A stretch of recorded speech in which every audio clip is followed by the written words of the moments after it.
Welcome to Hurrdat Sports Live. In front, chipped away, kept in. No, it's not. And now Byfield, a breakaway. In the clear. Byfield shoots. He scores. That's a hunch for Rick Dockett. Forster in. Slowly. Fires and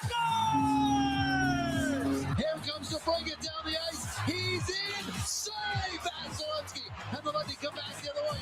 Up the ice, it's Kucherov. Good point. Kucherov in. Point in. Comes up. Stop! That ball's hit well out toward right center field. On the run is Armstrong. It is number 2. A 2-run home run for Kyle Schwarber. Full infield in for Victor Caratini. A swing and a drive. Left field and deep. Back it goes. And that is way out of here. 3-run homer from Victor Caratini. Here, there's a swing and a drive in the air. Deep to left. Come on. Get legs. Goodbye. Augustine Ramirez. Jackson with a fly ball to deep left field. It's going. It's gone. It's grand. Jeremiah Jackson. Good morning. Welcome in Hurrdat Sports Live, presented by Next Gen Mail Medical. That's DB. I'm Ravi Lulla here at Hurrdat Sports HQ. Why are we yelling? I'm going to be honest with you, DB. The intrusive thoughts are going to win today. Yeah, I know I walked into a heater.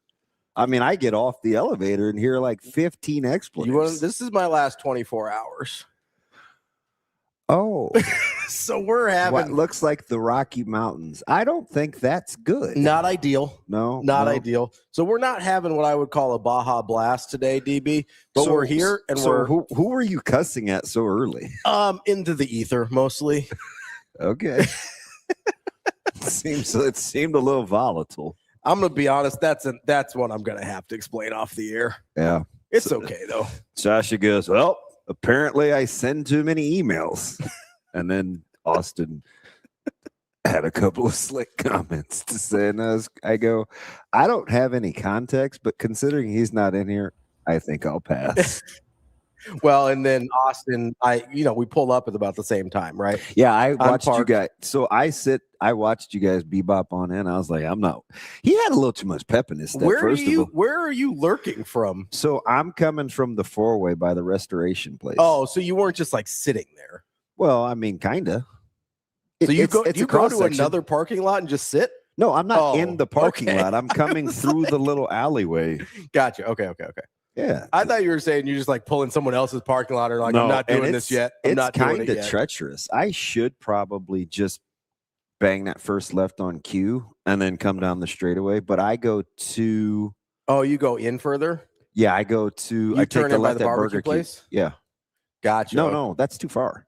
Burger King. Oh, that left. Gotcha. Okay. And so. Yeah, why don't you just go you're to Q to John Galt? That's right there. I know, because boom. The only reason I don't is because turning left from 108 to get on the queue sometimes is probably. Oh, you don't have an arrow there, do you? You do, but it's like 1 millisecond. Oh, gotcha. Okay. That's good enough for like a car and a half. Yeah. And people are good enough for Shane. Super. Not bad. I'm just here so I don't get fined. Not very aggressive. So we get a little. And I still think for whatever reason, the blinking yellow arrow still trips people up. It for sure does. They don't know what to do. Yeah, so you can have red lights and a left-hand turn that's blinking yellow. And you can go if you got Feel a gap. free to get your bunda out into the turning. Yeah, you just go ahead and shoot that gap. You know what I mean? Yeah. Like, what are we waiting It's the light equivalent of a roundabout. It just completely flummoxes Midwesterners. They're like, I don't know what to do here. Yeah, I just hear so much tension in your voice, Ravi. It is so funny. I'll be honest, man. I'm trying to figure out everything in my brain to decide. I'm deciding right now, like mentally, if I should just continue poking the bear and see what we can get. So you open a C4 instead of the Diet Coke. So I don't know. He's about to get the itchy face. We're on a razor's edge, brother. You can do whatever you want, but just know what you're getting into. How's the niacin gonna hit you? It'll be fine. I had one of these yesterday, but I definitely need it today. Really? Oh yeah. I forgot to refrigerate it. Normally I'd be like, I'll wait till tomorrow. No, I went upstairs and got ice because this is 100% necessity this morning. I brought your guy with us. I brought Wardell since you were crying yesterday. We love Wardell. I wasn't crying. I said that at like 2:30 in the morning, which was part of the problem here. Dude, belly aching. I'm not belly aching. I'm just like, okay, so let's give context Damn here. it. Let's give some context here. Our friend who we love, Sam McEwen, sent out a tweet about Price Sanford after he re-upped his, whatever deal at Nebraska. And it said, hey, imagine if they actually called it when Price got held this year. Now, full disclosure, Yeah. it was on the he tagged Knipple coming off screens because the basketball tweet was, we still have trainers putting together 700 dribble combo moves. Meanwhile, Knipple is just dicing up the NBA. Yep. So it just shows all these Knipple highlights of him coming off screens. Mhm. And then Sam said, hey, just imagine if he didn't get held. What did he say? Held. Did he say held? I thought he said held. I can look at the Held tweet or real quick. grabbed? It was one of the two. It was very, Similar idea. yeah. So And carry on, my wayward son. so my response to that, the rest of the chat had some thoughts about it, and it's like, yeah, this happens to a lot of guys, which is true. There's certain, especially against certain teams, they're played this way. He said, imagine if Price didn't get held every possession. And I said, well, DeMarinis had a funny one. He said, if Nebraska ever experienced a level of physicality in the NCAA tournament like the Tennessee brought to Creighton 3 years ago, he thought that it would cause a medical emergency for most Husker fans, which is not inaccurate. That was an aggressive. Well, the worst one was when they played Cincinnati about 10 years ago. Yeah, in the first round. And that was incredibly ugly. Yeah, that was because they played Cincinnati and Alabama in back-to-back years in first rounds, and both of them were just like, what in God's name is happening? A lot of grabby. And so I said, I'm trading all my good officiating chips for Steph Curry to retroactively get Shai Gilgeous-Alexander's whistle for his entire career. And then Price is going to have to wait on his turn. Yeah, the SGA slander is not slander. The whistle that he gets is unreal. Okay. It's ridiculous. I will send you a compilation. It is so dumb, the things that man gets called. Yeah. It's like they're all over the internet. Foul. Meanwhile, do you like my material? This is Cleveland guarding Curry in the finals. Just you good? Oh, nope, I didn't see anything. Wow. You all right? Are you? Sorry about that. I'm good. Mess up your shirt there. Hey, I X-rays were negative. It looks better this morning. It looks a little less swollen. Yeah, I am on a prescribed. I like how the one finger didn't go. Yeah, prescribed. It doesn't work. Anti-inflammatory. Okay, that's good. Yeah, he's like, yeah, I wouldn't plan on being too active the next couple of weekends with that. Mm-hmm. And I was like, funny, man. You're like, no, I'm just gonna go lefty. It's fine. Yeah, I'm playing. So yeah, but do you know what happened? What's that? So you were kind of right. Wasn't enough force to snap a bone without contact. Mm-hmm. But it was enough torque to pull the ligament. Oh, yeah. It's detached. Oh, no. That's bad. It hurts. So you know what happens sometimes, and I'm glad it didn't. That's okay. That's why it's so fat. So that makes sense. Sometimes you'll get an avulsion fracture on those where the ligament, that's when I thought I saw the dent. Yeah, where the ligament comes off and it takes a little bit piece of bone. Yeah, that's why I was like, that's gonna be interesting. I did one of those in my ankle once, and it's not ideal. No, it hurts a lot. Wow. So you're good to go. No break. Fluorescent green light. Well, I mean, listen. Well, I wouldn't call you're gonna miss a couple weeks. Yeah, fluorescent green light. I sent him a message, and it's like basically telling your lawyer you committed a crime because he is my doc. But I was like, hey, off the record, hypothetically, if you had a deranged friend that was super competitive, is there anything else he could take just to get by? Going off book a little bit there. Yeah, he gave me the laughing emoji and was like, yeah, what I prescribed. It's like, damn it. Take what I told you to, DB. Damn it. Take what I told you to. I mean, I could find somebody with whatever he said. I know I could. Does it start with a T? Oh, that'd be nice. Just for a quickie. I mean, It's all some people need. listen, we have a head coach at one of our programs that went through a medical issue that no one knows about. It was fairly serious. Yeah. And because he's competitive, Yeah. he's a man. He didn't get it looked at. Yeah. Yeah, he may or may not have taken a little of the T word to get by. I was like, Tylenol, right? yep, Yeah. T3. Tylenol, baby. Just regular old T3. Gotta get that. Gotta get that. No, so we're good. So I was elbow deep last night. It was so offensive, man. There were runs scored galore yesterday. Yeah, I think Garrett Crochet just got touched up again, so that was fun. I enjoyed that. Well, shoot, that was on par. I think the average total number of, am I saying that correctly? The average total runs in every Major League Baseball game yesterday was 14.4. Yeah, that's aggressive. That's pretty high. Yeah. And here I was thinking, I'm so spoiled. I was like, please, Dodgers, don't let the Mets get off the scoreless schneid. Mets haven't scored for 20 innings. Well, they're and they didn't score last night.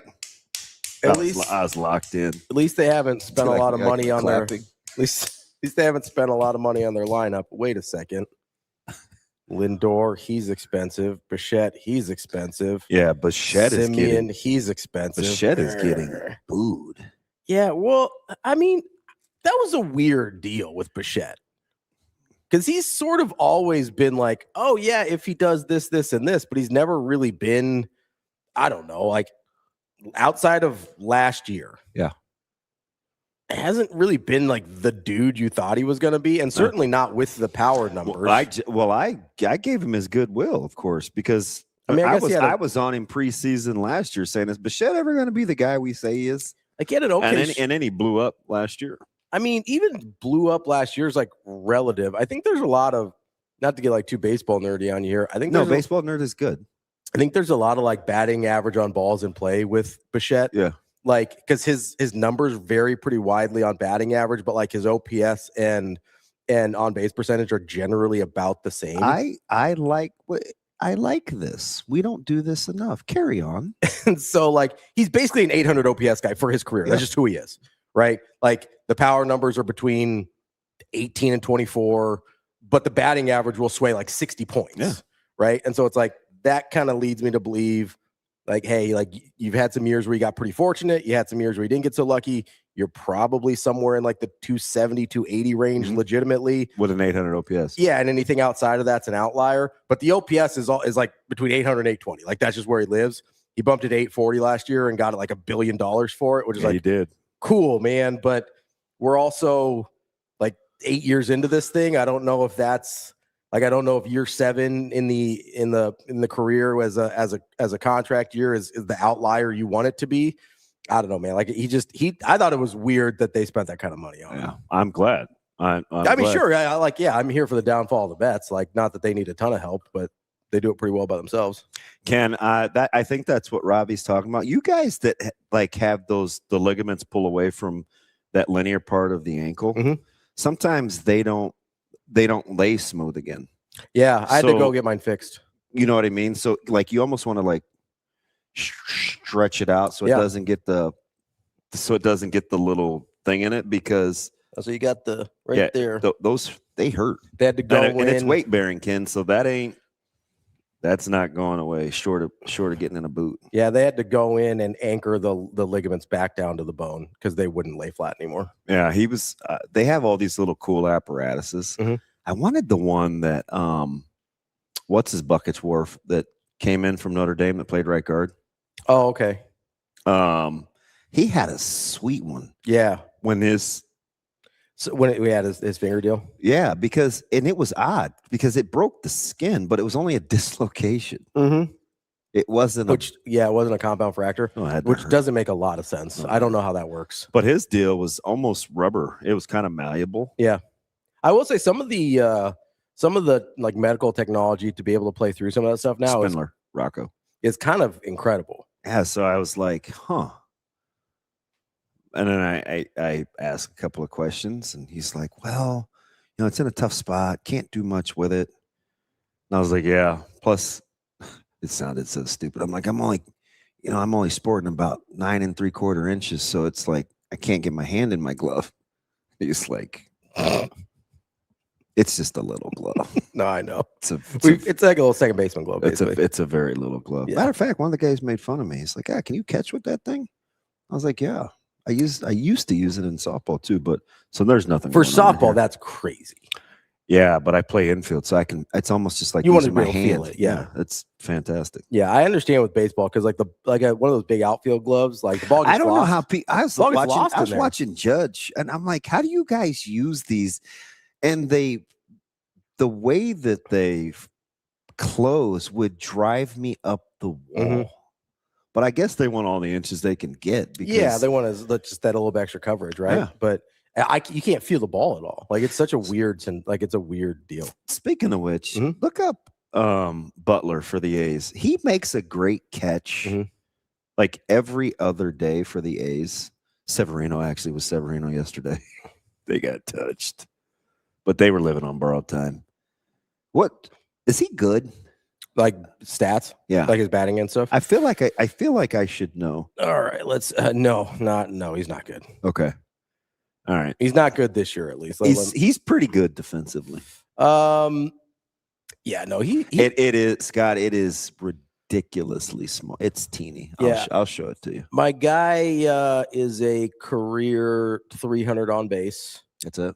He makes good defensive plays, but these guys with these huge Venus flytrap gloves, I'm like, I don't even see how you feel the ball. Yeah, no, I need a little bit, and I mostly played infield, so like that's probably why the feel is important to me. And maybe outfielders that's not nearly as important to them, but. Yeah.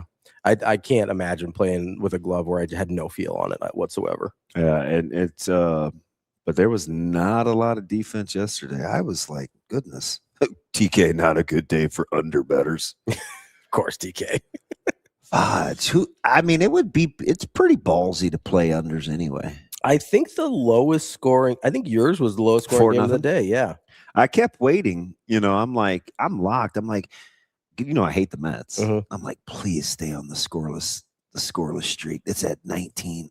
I think I started counting at 16. You had half as many runs as the next fewest runs in the game. How many did we leave on base? That was annoying me. Where does the hatred? To be LOB. Where's the hatred for the Mets? Yeah, where does that one come from? 86, 87, 88. Okay. I was not. So I have a weird. This is dumb. But see, I hate Keith Hernandez. Oh, okay. And it was the St. Louis thing at first, and then it was the Mets thing, and it was just carryover. Yeah. Just not a fan. I thought Wally Backman was pretty dirty. I couldn't stand Lenny Dykstra. Lenny Dykstra. 9. You left 9 on base. Lenny Dykstra is a guy that sometimes I wanted to reach through the television and just dab the corner of his mouth with a paper towel. Oh, because all the chew. Yeah. And it was always brown. Yeah, because that dude had way too much chew in his mouth. Like he needs to relax. I was like, I don't know. And they were on TV a ton. Yeah. Which is why I dropped the Bobby Ojeda reference. That makes sense. Sid Fernandez, Frumpy Booty. I remember Sid Fernandez. Yeah. That was like, it wasn't, that was early John Franco on those teams? No, not quite. Wasn't quite there yet? Yeah. Because he played for like 25 years. Yeah. Yeah. A crafty lefty. Yeah. That was Mario. Uncle Mario. Or would that have been Luigi? They both have mustaches. Yeah. Shane, are you ready for hockey? You have the President's Cup jinx hanging over your head. Oh, that's okay. I mean, it should be an interesting week. He sounds like such a weirdo. Oh, it's better than my other team, the Red Wings, not making the playoffs again for 10 straight years. Which makes no sense. You heard what I said, right? Hey, your Avs, man. Presidents. Well, it's better than my other team. What are we doing, Red Wings. What are we doing, man? Better than my other team. What are we doing? Krabby Robbie's good, Robbie. I'm just saying, like, yeah, I don't know how you say that in the same. I can't ride with that. I just don't know how you say it in the same sentence, even. Like, I understand having, like, oh, I root for, like, you know me, and this bothers a lot of people. I like Nebraska. I like Florida State. I like Nebraska. I like Creighton. Like, it bothers a lot of people. I get that. Yeah. And especially, and I've explained it to you, so it makes a little bit of sense. But like, I'm never like, Nebraska's having a huff. Well, at least Florida State's good. What are we doing? Like, what are we talking about here? Shane, that would be like liking the Raiders and the Steelers. Yeah, that's not happening. Or the Ravens and the Steelers. Yeah. Which, by the way, yeah, we're just bouncing all over the place. At least it's somewhat sports, but don't they have to redo Lamar's contract? I think so. I would think so. Bro, you can't. They can't play like that. Is he going to show up? No, he went to. He said he I know, but well, Mentor is his guy. I know. Like, you honked for him. You better show up. Maybe that's like a little good faith thing, and now you got to figure it out from there. But so I did a little investigating because I teased this just on a humbug with Wicks going to Philly and AJ Brown being on the move. Mm-hmm. Where did I miss that they signed Hollywood Brown? Oh, I don't know. Did you know that? I don't think so. Go look at the Eagles wide receiving core. They kind of revamped that deal. He for sure isn't coming back. No. I mean, when June comes and they don't have to take the cap hit, I mean, adios, sayonara. But I'm telling you, they do need to get younger on offense. I will say that's an expensive old ass offense. Hollywood Brown has never been as good as I thought he was going to be. No, I get it. But he kind of flew under the radar. Yeah, I didn't know that. I really did not realize that he signed with. And they got, Eagles. Then they signed Dontavian Wicks from Green Bay. Oh, yeah, that was like a 5th rounder or something they got for him? Yeah. Or they had to send? Yeah. I hate to jump around to another sport, but you're not a WNBA guy. Not really, no. I know that they drafted Fudd first overall. That's about all I got. So Flau'jae Johnson gets moved as the 5th pick I did see that. 2 seconds? I did see that. That's weird. Like, what? I don't even understand that. So they swapped with the Storm's first pick of the 2nd round, and they got a 2nd. So they got 2 2s for the top 10 pick overall. Well, and then who's doing that? So, and I don't think this makes it better, but their GM was like, "Oh, we agreed to the trade before the pick was made," and I was like, "Is that better?" Yeah, I don't have a good sense. This is where my lack of WNBA front office machinations hurts me. I can't imagine you've been aficionado. I don't know what, like, in the NBA, I have a really good grasp on trade values. Yeah. Right. You trade the number 5 pick in the NBA. Like, I have a really good idea what you should get for that. NFL, same deal. I have a really good idea what you should get for that. WNBA, I have no idea what's normal in this situation, but the fact that it's like 3rd on my ESPN headlines tell me it's weird. Yeah. Like, normally that's not going to make the cut if it's just like, oh, they traded a pick, whatever. So as I'm kind of counting I wonder if Dunleavy runs Golden State Valkyries front office too. That would make more sense. Guy's a clown show. So, by the way, you see what I'm wearing, like, to honor my guy here?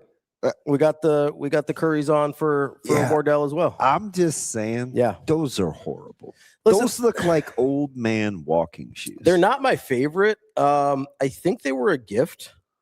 You're not sure? Well, I can't remember because I have another pair. They're not that old. How are you forgetting? Well, they're like 7 or 8 years old. These are those pink carnations? I don't know if they're carnations. There are flowers on here though. We should show them. Yeah, the flowers here. That's so we got some flower action on. Okay. What are we doing? I will say I enjoy a nice design on my shoes. Oh, fudge. What? Those are flowers. Yeah, my tennis shoes. Legit flowers. Yeah, my tennis shoes have magnolias on them. They're white and gold. It's beautiful. Beautiful shoe. I like Masterpiece. I'm a big Magnolia. I'm a big Magnolia guy. It's fine. There's a backstory of that, but that might be a little too culturally. Well, speaking of culture, magnolias are big in the Indian culture as well, so I'm a big fan. Really? Yeah. Magnolias and lotuses. Just different shades of brown. Exactly, man. So lotuses too? Yeah, lotuses are big. It's like new beginnings. And I know. Did you ever watch White Lotus? I haven't, no. Yeah, about 3 episodes in. Okay, it's kind of weird. I think I'm out. I can't take the American Pie lady seriously. Why? It's her voice, man. All I can, The American Pie lady. so it's her, it's that, and then she's in Legally Blonde, I think. Also, all I can picture her. Why? All I can picture is always. Did you accidentally just hit that? No. Or you're like, oh, Legally Blonde. I think I feel like a good show. I think I can't even do air quotes. Am I allowed to Google American Pie lady on my work computer? Yeah, absolutely. We're just during the show. As naughty as you are, Jimmy Neutron, It's the old- you it's- can do anything. It's Stifler's mom. It's the older one. Jennifer Coolidge. Yeah. Yeah. Every time she. Oh, Jennifer Coolidge. Yeah, I just expect her to be like, it makes me want a hot dog real bad. That's all I can ever think. Is it the credit card commercial? Yeah, she's Discover. on? And it's like they shoehorned her into that dress. She looks horrible. It's like, is that shallow? I mean, listen, you gotta do I'm what you gotta sorry. I hate when I do that and I have to go back and get it. And then I kind of whisper and it's like, Is it bad that my kids know her as the Minecraft lady? whoa. I don't even know what that means. I don't even know where he came from. He's still in Lincoln. I think, right? You're in Lincoln today, Rico? Yes, sir. Just help the kids get out the door. Rico. Yeah, when Rico's not here and you talk to him, can you guys like look straight up and make it? Instinctively, that's what I do. There was no segue. Yeah. He just starts talking. And with idiot dude over here on the mic, I never know if it's a real person talking. No, the other one. Don't talk about Shane like that. I am talking about With the Shane, drops? actually. I never know if it's the real person or not. It's true. Especially with the Sasha drops, it does take me a minute. Well, even AJ. He doesn't have a ton of drops, though. Does he? Well, he has enough to throw me. Yeah, that's fair. Yeah, That's for fair. sure. So then Rico just pops in out of nowhere. It's true. And then he kind of has like it's the voice of God thing. It just feels like it's coming from above. Can you feel it? That's not him. That was fake. I mean, it was real, but it was recorded. Yeah, that's weird. It's tough to figure out. It is. It takes me a second. We should probably play that game. Are you used to having this many voices in your head, Damon? No, it's Usually just Kenny. Yeah, just Kenny. It's fine. Recorded. Just Kenny. Yeah, Kenny was messing with me yesterday. Was he? Damon, leave the meat on the counter. See. Apparently that's girl Kenny- legs in our Discord too. Idiots. I never mind. What? What happened? Nothing. What happened? I'm more of a sausage know? guy, though. Unless it's the person sitting in that chair and I can look at them, I don't know if I never know. Hypothetically. Okay. Just like your doctor, just hypothetically. Yep. Can brother get some Tylenol? Yeah. If you made a nice carne asada burrito, Okay. You grilled the carne asada, you put it in this nice little deal so it wouldn't fall through the grill grates, and Okay. you used it was full of stuff. Right? Okay. What kind of stuff we got in there? You didn't finish it. There's probably it was a fatty. Mhm. Like fatty. So what are you putting in a burrito? Because you don't like carbs. So there's no rice? There were beans though. Okay. All right. So beans. There were beans. Was there any like a cheese, I assume? Yeah, so there was No vegetables, I assume. there was jalapeno. No, because I don't like warm veggies. But I did the day, like 3 days before, I was gonna use this fire roasted rotel, Mhm. and then I was like, shoot, man, I'm not mashing those up because Micah doesn't like tomatoes and like in stuff. Yeah, like chunks of tomatoes and stuff. So I put it in this little Tupperware deal in the fridge. Mhm. So I top it with that. Okay. But I don't like it It's not in in it it. warm. But yeah, I could barely fold the thing. Okay. And it was like it's big. Hypothetically speaking, if I didn't finish it, there's no sour cream. There's no. What else could go bad? The carne asada, you already said No, that. no, Yep, yeah, that yeah, can but go that's bad. no, it's fine. It's the meat is the least of my concern. I know it's the least of your concerns, and it shouldn't be. Again, you guys are lying. If you said I'm not even getting into this again. Okay, so what's the question? What's the hypothetical? How long would you have not? So it's that container that my mom gave me that she put the pineapple in. I said, "Oh, this thing is cool. It might not make its way back." Yeah. So it's plastic and it snaps. Pretty good air quality control for that thing. So How long before you to put that in the fridge? As soon, Let's say you ate it like 5:15. If I ate it like 5:15, I mean, at what point did you know you weren't going to finish it? At the end of dinner. So then I would have put it in the fridge. All right. Like as soon as I know I'm not going to finish something, then I properly store it. That's what you do. Okay. How long? No, I was just curious. How long? I don't know. Is it still there this morning? No.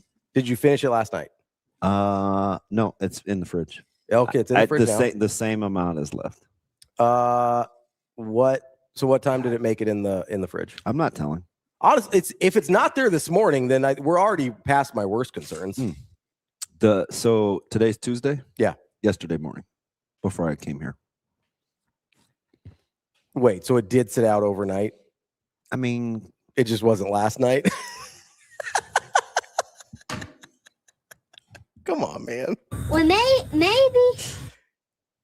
All right, I was almost. I'll be honest. I was almost so proud of you. I think that's pretty good though, because I thought it's not. I thought you were telling me that you made it, ate it, and put it in the fridge the same night. I thought that's what you were about to tell me, and I was like, well, you know what? Good enough. Same 10 hours. That's not a thing. This is all I'm going to say about this. Okay. Done by 5:30. I was up moving around yesterday morning, 4:30. Mm-hmm. It goes in the fridge, like, because I didn't like stuff on the counter. That's not, you make it seem like it's a big deal. That's not a huge deal. You get 4 hours. That's fine. You get 4 hours. We're not. I'm not gonna. You get 4 hours. Don't man. do this with you. Ow! Juan says now we know why his tummy hurts. Dude, my stomach is nails. Husker P says DB may not be an Iron Chef, but he has an iron stomach. That's true. Dude, for the most part. I'm a fantastic chef. Hey, Juan, you asked me what I do to take the focus off the pain. 818 reposado. How about that? Yeah, that's one way to do it. It doesn't even. I mean, DB here for self-medicating? Hypothetically. I mean, if it happened to your friend. Yeah. I was afraid to hit send, but he's such a cool doc. I was like, it's fine. And I did say hypothetically. Yeah. Like if you had a friend. Yeah, if you had a friend. You know, it's not like, hey, did you see my guy? He took an L. Nats doesn't take a ton of L's, but did you see they did get butt on the it went to careless driving, reckless to careless? Oh, yeah. Yeah. So Nats is my guy. Yeah. Yeah. I'm like, I wanted to just watch because he's a bulldog. Mm-hmm. But yeah, Judge was having none of it. Happens. Yeah, but now there's a whole separate deal. Is there? Yeah. On how they actually the judge did a good it depends, like the judge did a good job of not letting them introduce how they were treated. Mm-hmm. They made the distinction of just the driving infraction. Sure.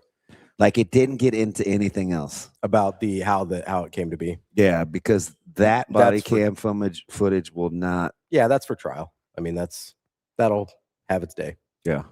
So just not gonna go well, especially if you get a jury. No, like it's gonna. And I'm a little surprised Bud stayed as cool as he did. Look, hey, can I get my seatbelt? Hey, I'm not touching. Hey, my hands are like he was for him, and he doesn't drink, so it helps. Mm-hmm. But like, I've been worse over something stupid coming out of Fresh Time on 148th and Maple. Is that one of those? And not to get like way serious here on you, but is that one of those? As he got older, he realized how much he had to lose. Yeah, it's his kids. Yeah, totally. Right, like there's totally because. I don't know, rewind 15 years. That's a different interaction. Probably. Right? For most of us, 23 versus 7 or 8, right? like just when he was he had his car at the shop. At the restoration place. For sure. Yeah. Yeah. He's a different person. And I think there's things like that where it's like, oh, hey, maybe I can't act that way anymore. Right. Yeah. Like, oh yeah. There's definitely some of that. But I do think there's a lot of like, hey, you kind of understand what you got to lose in certain situations and not worth it. I know. Shane, I can't read that. What did my man Cactus Jack say? He says they used to hang beef in the barn for 21 days before we cut it up. Nobody died. I know. See, I tell him that's why I rock with Jack. So I know that that's why Jack, me and you, man. I can't do it like I want to. There me would be a lot of follow-up questions here. Number one, what did you do to that beef in order for it to? He probably hang? used a little salt. I seasoned my carne asada. The salt was good. An ocean's worth of salt. That's how you preserve things. That's all relative. That's literally what they used to do for centuries. Here's the other thing. During that process and during that method, I get that no one he knows died. A lot of people died from food poisoning before modern refrigeration. A lot. It's a very common cause of death. Maybe it was during the wintertime when he did that and it was cold That's enough true. to keep Yeah, it. maybe it was in like January and then it's like, yeah, it's in the barn. It's it's 12 degrees out there. It's in a freezer. Listen, I have a question. Time out. You need a full or a 30? Let's do 30. Let's do the 30. Okay, what do we got? Shane, how cool do you think the prepackaged stuff is that you get from the grocery store?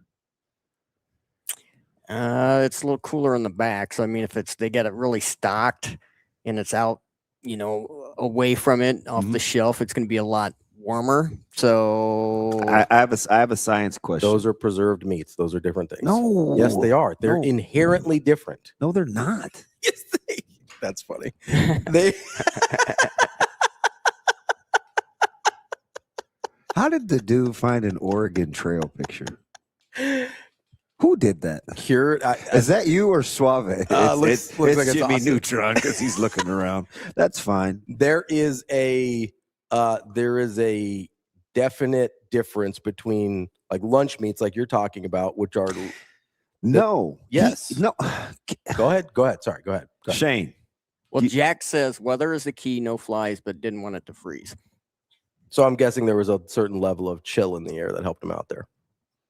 Yeah, just like in my kitchen. To be fair, you do keep your house like 40 degrees, so that might help. There you go. I have a question though. This is me not knowing. This is just me processing out loud. Is there something to having you cook the meat, then you chill it, then you warm it all up, then you cool it again? And you repeat that. Like, let's say you cook like a bunch of taco meat. Mm-hmm. Like, I'm big on not reheating the whole container. Just reheat the amount that you want. Sure. But I see people like do the whole thing, then put it back. Like, is the back and forth? So it offers more opportunities to do it wrong. Are you just giving me this is Natasha has told me this before. AKA Natalia. Shout out Michael Severe. The more times that you warm up and cool things down, the more opportunities it gives you to mess it up and allow bacteria to grow. So Shane, you get some grace, right? Because they make that stuff. You get the meatloaf, the mashed potatoes, the veggies. Mm-hmm. They make it once. Mm-hmm. They chill it. They put it on the shelf. Mm-hmm. He warms it up to eat it. He doesn't finish it. You put it back in the fridge and then do the same thing again? I only warm up what I need. I don't warm the whole thing up. You're not cutting half a piece of meatloaf out of that little to-go container. Oh yeah, I am. I believe that. He doesn't eat very much. He's not What's warming wrong? that whole thing up. It's a goddamn slice of meatloaf. It isn't like a 32-ounce bone-in ribeye. It's a thing of. It's not even big. It's thick. It's got a lot of ketchup on it. Oh god. I'm cooking it with the potatoes and the green beans. Makes no sense. You know what I'm talking about, Yeah, right? I do. You've seen those to-goes. Yeah. No, I do. Yeah. I believe that he The cuts it up. only though. thing that's big, I look at that about every 3 days just to see what they have. Mhm. Now, the beef cutlet or the pork tenderloin is huge. Yeah. But the rest of the turkey, all that stuff you're getting sliced, pre-done in those packages, it's not a ton of meat. He doesn't eat that much, though. You know that. So are you So I'm to believe. when you're buying a container of meat, Hang on. sliced meat? Hang on. So I'm to believe. Mhm. He's making fun of my fingers. I can't do it right. Jerk. You just got some aggressive hands going. So I'm just trying to catch you. Okay. No, it's fine. He learned that this is a good media technique when you're on video. Is I make sure you can't get the hands remember what involved. did they call that? What did Tyga call that? I don't know. We call it something else. But What do you call it? You want me to really say it out loud? Yeah, douchebag. We call these character hands. To the boons. Anyway, you want me? This dude is falling off his chair. Hey there, Husker fans. What do we think? Boy. He's got a very unique style. I know that this is a serious conversation, but I have to take a break. Can we please? I just have one question. Oh my God. I didn't do this. Yeah, you did. You started with No, that wasn't me. This is not me. Oh, that's to do with the icky touch, right? Okay, I just want to reframe this real quick because I'm getting crushed, which is okay. Like, okay. So you get the scoop. Clear out. We got Kobe right here. Clear out. God, I just wanted to. Pow. I mean, right? God dang on the. Just cut the electrodes out. So he gets the potatoes, the veggies, the slab of meat. You cut the meat off. You cut it in half. You scoop out the one scoop of potatoes you get. You spoon out the veggies. Well, maybe like half the potatoes. Okay, it's literally one lump. Yeah. Okay. So what's your point? What are you putting that on? A plate? A paper plate? No, a regular plate. So like glass or whatever, like plastic, whatever, something like Tupperware. No, like a plate. So glass. A plate. What is the plate made out of, Shane? You tell me. You're asking. I'm not at your house. Here we go. You What the tell hell is me a you're plate made out? asking? I have regular plates. When I you- don't have plastic plates. I don't have paper plates. I have regular plates. When you Dish plates. when you hit Plate. Did you see? They dug up all this plate. And that's what they made it out of. Drop the plate is going to be in like 7,000 pieces. All right. so glass. Do you use real silverware? Yes. I believe the term we're looking for is ceramic. Yeah, yes, glass. So the individual meals that you buy, I'm not You- eating off of paper plates. I'm not eating off of plastic. you don't eat silverware. out of the black container with the plastic thing. No, I you don't understand that. warm it up. You can't warm it up in that. Okay, Isn't it literally designed to warm up in that? Okay. It might be, but I'm only warming That's up why it half has- of it. I'm only warming up half of it. Shane? I'm just trying to learn. I don't want you mad at me. I'm not mad. It just seems like an awful lot of effort to eat baby portions. Like I like eating off regular plates. Okay. Regular silverware. What kind of plates? Regulars. Regular. Regular. See, you woke up and chose violence. I'm just trying. It just seems like a lot. you of put work. Look what Hot Danger says. Do you put Well, your? Hot's kind of he's It's a not peacemaker. glass What did he plates. say? I meant breakable. When I was thinking glass, I was thinking Yeah, breakable. Ceramic is clay, though. He's correct. No, of all the things so that we do you say, put- why did that make you mad? Do you put your hamburgers on the regular plates, or what do we do here? See, Who the hell has glass plates? They actually do make glass plates. I know They're they do. see-through. I have some. But who has them? I don't have them. okay. No, he's just got regular plates. Listen, I just was trying to figure out science. We were off to a good start. There's a lot of sports, but yeah, I just You need a little break to have a hamburger. it just because you need him. Clearly pissed. No, I'm not mad. You're trying to learn. No, it was honestly. It was I know what I detect a do? note of sarcasm. And then you know what I do right after I cut half of it and put it on my plate? puts it right back in the fridge. I put it the rest right back in the fridge. See, we're friends again. The regular fridge. In the regular fridge. Not in the dorm room fridge. Yeah, you got that. You got your regular fridge, and then you got like your drink fridge. It's okay. I'm just trying to learn. Just trying to learn. Seems like a lot of effort for baby portions. You know, maybe it makes him feel like he's making himself a nice meal. You know, you put it on cook- Shane, is there this thing in you where you say to yourself Why would I competitively, want to go buy paper plates and waste the money? dude, I buy I don't think he's talking about paper plate. I think he's talking about like I just spend warming it up in the I spend package it comes in. $23.79 every month on 160 Chinette paper plates. Yeah, see. No. Every month. Yeah. Yeah. I would listen. here's the thing. I don't think there's anything I can do to save the environment, so I'm all for paper plates and stuff like that. Sometimes, But listen, Natasha's when not you about live it. with people that historically don't know how to load dishwashers, you try to use paper plates as Sure. much. That pisses my mom off because she wants us to eat like adults. But that's I would fine. prefer. Natasha's not about that life, so we do regular plates. It as depends some on would what say. it is. But yeah, I mean, some things are not paper plate friendly. Yeah, although they do make those like fancy ones that are heavy now. no, like these They're are like sturdy. they're good quality. These aren't like. Dude, the whole dishwasher phenomenon is another thing. Shane, do you have a dishwasher? Yes. Okay, so and you have to use it, otherwise it breaks. So I've used it. To answer your next question, Well, it's a use it or lose it situation there. Yeah. your dishwasher is a use it or lose it thing? You have to use it, otherwise it'll break. What do you mean? It'll clog up, and it's just the way it is. It's an older one. You gotta like keep water running through it every once in a while. You have to use it. That makes sense. Oh, okay.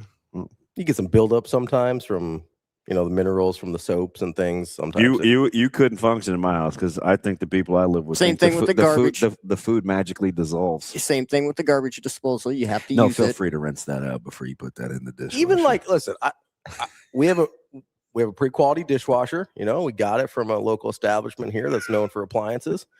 And no free shout outs, but if you want to sponsor us, that's cool. But I just want to ask questions, Shane. I'm sorry. So we bought a pretty nice one, but I'm like, at least scrape the active food off into the garbage. Like I just don't. I'm get okay it. if you. I'm a rinser. Personally, like I grew up. You rinse off as much as you can, then you put it in the dishwasher, right? I'm okay if we don't do that because like I said, it's a nice dishwasher. I give you 3 opportunities to get it right. Okay. I have a hand scrubber that has dishwashing soap in it. Yeah, I'm not doing all that. It works nicely. Not doing all that. I have a Happy Face deal, which one of the I Scrub use it Daddy to deals? kind of to season my skillets. It's god dang foolproof. Then if all of that fails, there's just a regular washcloth and a Yeah, I'm not doing all that before I put it in the dishwasher. Absolutely not. That's a lot. At that point, you might as well just wash it by hand. How are you getting like chili off your bowl? Oh, I just let the water do the work. Okay. And then I'll dump it out and I'll come back, fill it up again. Running excess hot water. You don't have to clean it. I mean, you're talking about soap and sponges. We're talking about just cleaning that thing. Like if I already have a soap and sponge out, I'm just going to wash it by hand. Okay. Like we're doing, like I'm not going to then put it in the dishwasher. I am definitely built to live by myself. That doesn't make any sense. I will. Maybe it's me. I'll rinse it off with the water, but soap is not getting involved. And I'm not scrubbing anything before I put it in the dishwasher. I will scrape the food off into the trash. Juan, how long does it take you to empty said dishwasher? AJ, do you have a dishwasher? You better figure all this out before you have this dude officiate your wedding. I don't know if you understand what Juan's joke was. Yeah, with the she. I'm not getting into the. Yeah, we're I'm fast forwarding past that. Why do you even throw on the? I'm ignoring that fact. I know what Juan is saying. We're gonna All right. We're gonna address that in premarital counseling, Austin. Please do, yeah.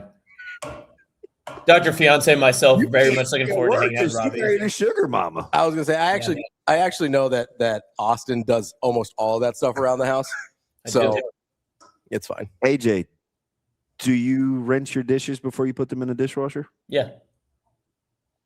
Okay. Do you scrub them before you put them in the dishwasher? Listen. They're exact. Now you're putting your own. So on the that. point of no, listen. If there is, are you washing a dish with potato salad residue in it? If there, I always got to be potato salad. I don't know. What else you guys? That was pretty good potato salad. Like the other day. mayo. You guys want to hear the white person meal I made the other day? Yes, white people meal with Austin. So Dr. Fiance goes, "Hey, I really want a casserole," and I said, "Shocking." And then I asked, "What would you like in it?" And she was like, "I really have a hankering for tacos." And so I told her, I was like, "Okay, so you want like a taco casserole?" I was like, "I have never heard of this. Like, what do we do this?" And she goes, "Oh, it's easy.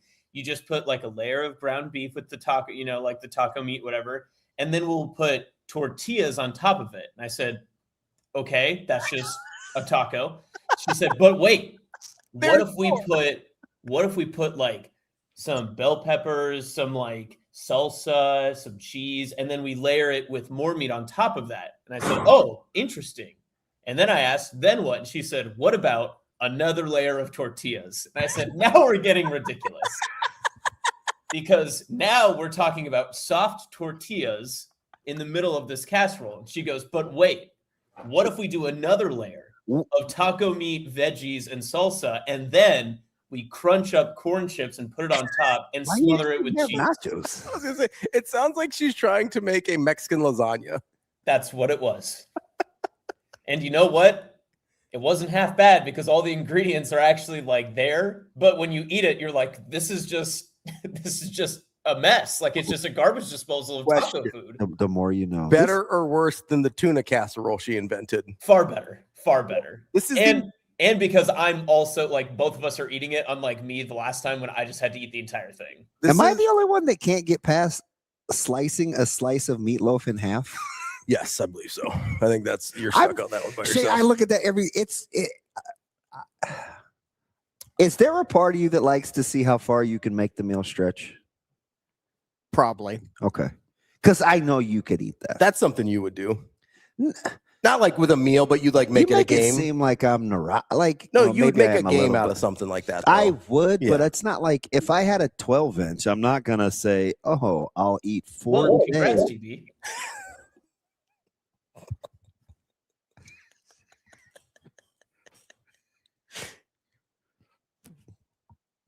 You mean I'm being able to afford? Why are you going to next gen if you got that? They can do lots of stuff. Where's the foul? They can help with energy. They can help with your immunity, with your vitamins. They can help with weight loss. They can do lots of stuff. I think we lost DB.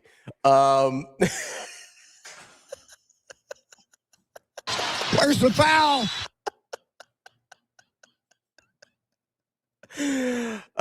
Let's take a quick break, I guess. I don't know if DB's coming. Ravi. I don't know if DB's coming back or not. That's DB's chair. I'm Ravi Lulla. We will be back. I'll be back with more Hurrdat Sports Live. I don't know if DB's coming back or not. Coming up on the show today, though, we can set the lineup. And by we, I mean me. All by myself here. At 9 o'clock, we're going to talk to Eddie Garcia, host of the Puck Podcast and Locked On NHL Game Night for little NHL Playoff hockey. And at 9:30, we got a kind of a different guest, but it's Dr. Brad Klontz.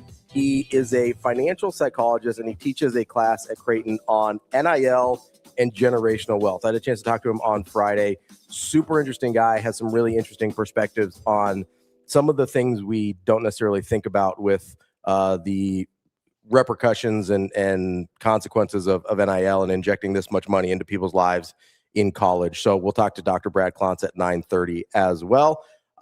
That's an empty chair. I'm Ravi Lulla. We'll be back. More Hurrdat Sports Live. Pretty cool. They're really good. Yeah, they're really good. They're like phenomenal. Yeah, I have no words sometimes. Like the angles that they hit, it's mind-blowing. Yeah, they're awesome. I do think naturally for a regular volleyball fan, they're drawn to what Mimi and Sophia do, but I think we forget to give credit to the fact that I think Kylie is consistently passing over 70% most games. I think she was at 80% in this game. And our middle blockers are unsung heroes with the amount of slowdowns we get. They don't show up on this stat sheet, but that's a huge part of it. And when they don't have a good game, our outsides don't have a good game. Fair enough. Yeah, I think y'all clinched the spot in the playoffs today. Oh, let's go. Well, I was going to save that for the change room, but thank you. We won't tell. You're going to, yeah, we clinched. We knew we'd clinch. I won't tell anyone. I mean, if they're not watching in the standings, yeah, we clinched tonight. Woo! Yeah, for sure. And it just feels so good to know like all of our hard work is paying off and we keep getting better and better and better. And this is a new franchise. So we kind of had nothing to prove, but at the same time, it's like, why not show up and be the best and show that we can be at the top even though we're new. So I think it's just awesome and it's fun. This group is so awesome and they're so talented. And I think we just keep getting better and I'm excited. I was in the playoffs last year. So, I mean, it was definitely a goal of mine to like, let's make sure we get back there. So it's awesome.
I feel like, I know I keep repeating this, but staying positive, especially maybe when I do a mistake, not trying to not put my head down, but like keeping it up and trying to think to the next ball. I know it sounds really like basic, but it's really been helping me. It's something that I've tried to work on before coming here, but it wasn't really like a big focus, especially because just the way we play overseas, this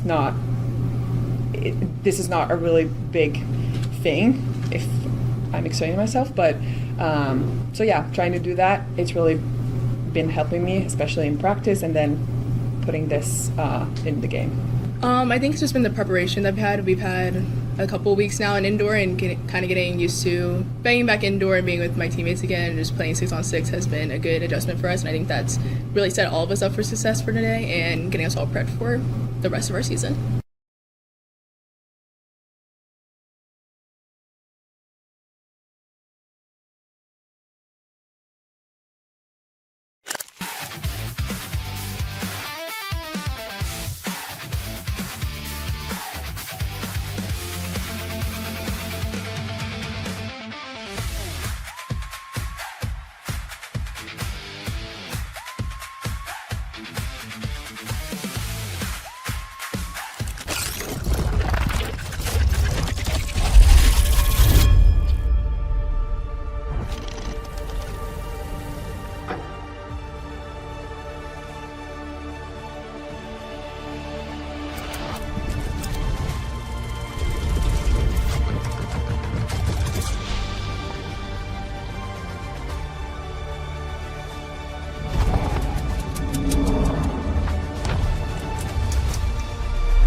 Welcome to Hurrdat Sports Live.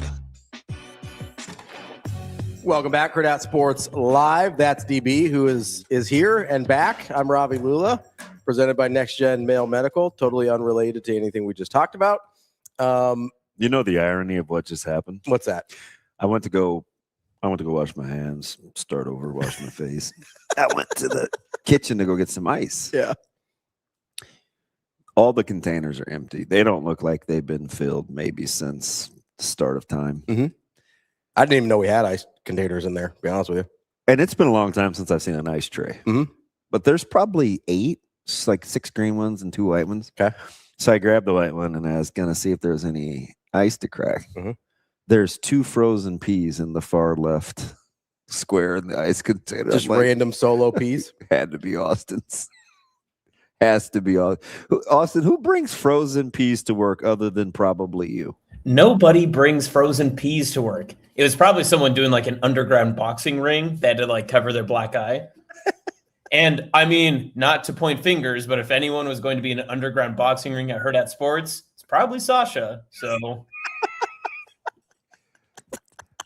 yeah, I mean, that's exactly what I thought. Frozen peas, underground boxing. I mean, like, why not?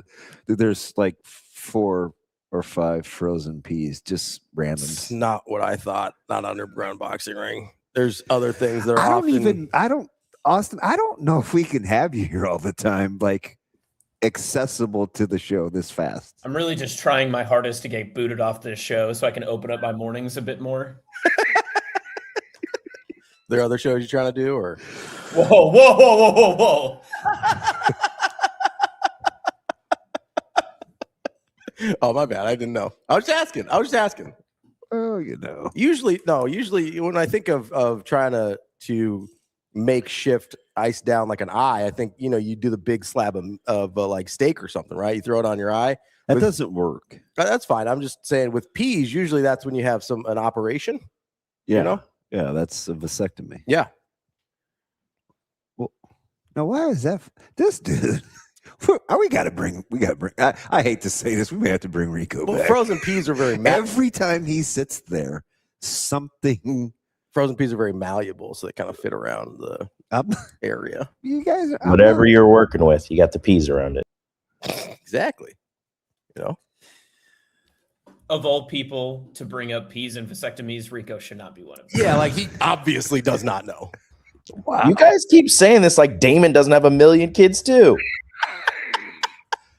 He's got one in college and one in like first grade. Like, come on. The fudge. God, I hate this place. Now, what makes that so funny? The problem is, Rico, you have 3 and you're like 25. And why are you bringing me into it? Yeah, but they're all like super close in age. Oh, God. Yeah, that's a problem. Wow. It's not my friend anymore. Everybody's out. What'd I do? Live. Well, that's just breathe. I'll be honest, that was a little touch and go last night. Jesus, Suave. God. 1 million.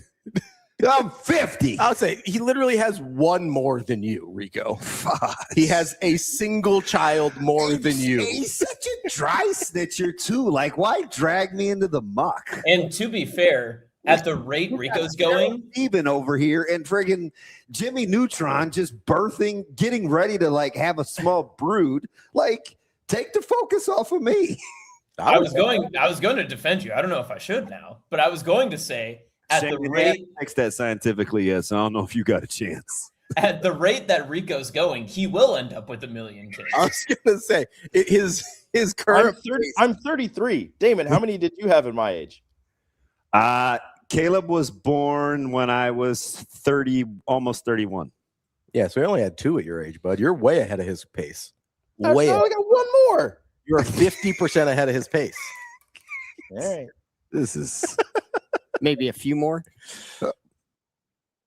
You're gonna have a few more, Shane? No, I was talking Rico. How many you got out there? Rico's got a few more. I can't even imagine. Never mind. Can you imagine Shane as a dad? I can't imagine Shane doing anything. I'm just gonna start there. My man splits a piece of meatloaf. That'd be a good bonding moment. I could split. Hey, split do you want to kids. share my slice of meatloaf? He or she's probably going to be like, no, I'm an adult. I can have a whole slice. I think you do really well as a dad. Set the table with the regular plates, making sure that all that stuff gets going. Making sure everybody gets their hamburgers and their pitchers of water. And whatever they don't eat, we put it right back in the fridge. Exactly, Shane. Exactly. Right away. I'm so over this. You okay? I feel like you guys like bounced past the fact that he said there's so much ketchup on it that he needed to put. That is a lot. Like they put a lot on there. The idea that there's so much ketchup that you have to split it in half is like, I just can't imagine that much ketchup. You know what I mean? There's a lot going on there. But Rico, let's not distract from the fact that you are certainly not the world's foremost expert on vasectomies. Like, let's be clear about that. I'm sorry that me and my wife love each other. My bad. Congrats on your sex trophies. I don't need proof. You can feel it. I think we kind of need to get it together here, guys. I'm just going to pretend like that was a drop.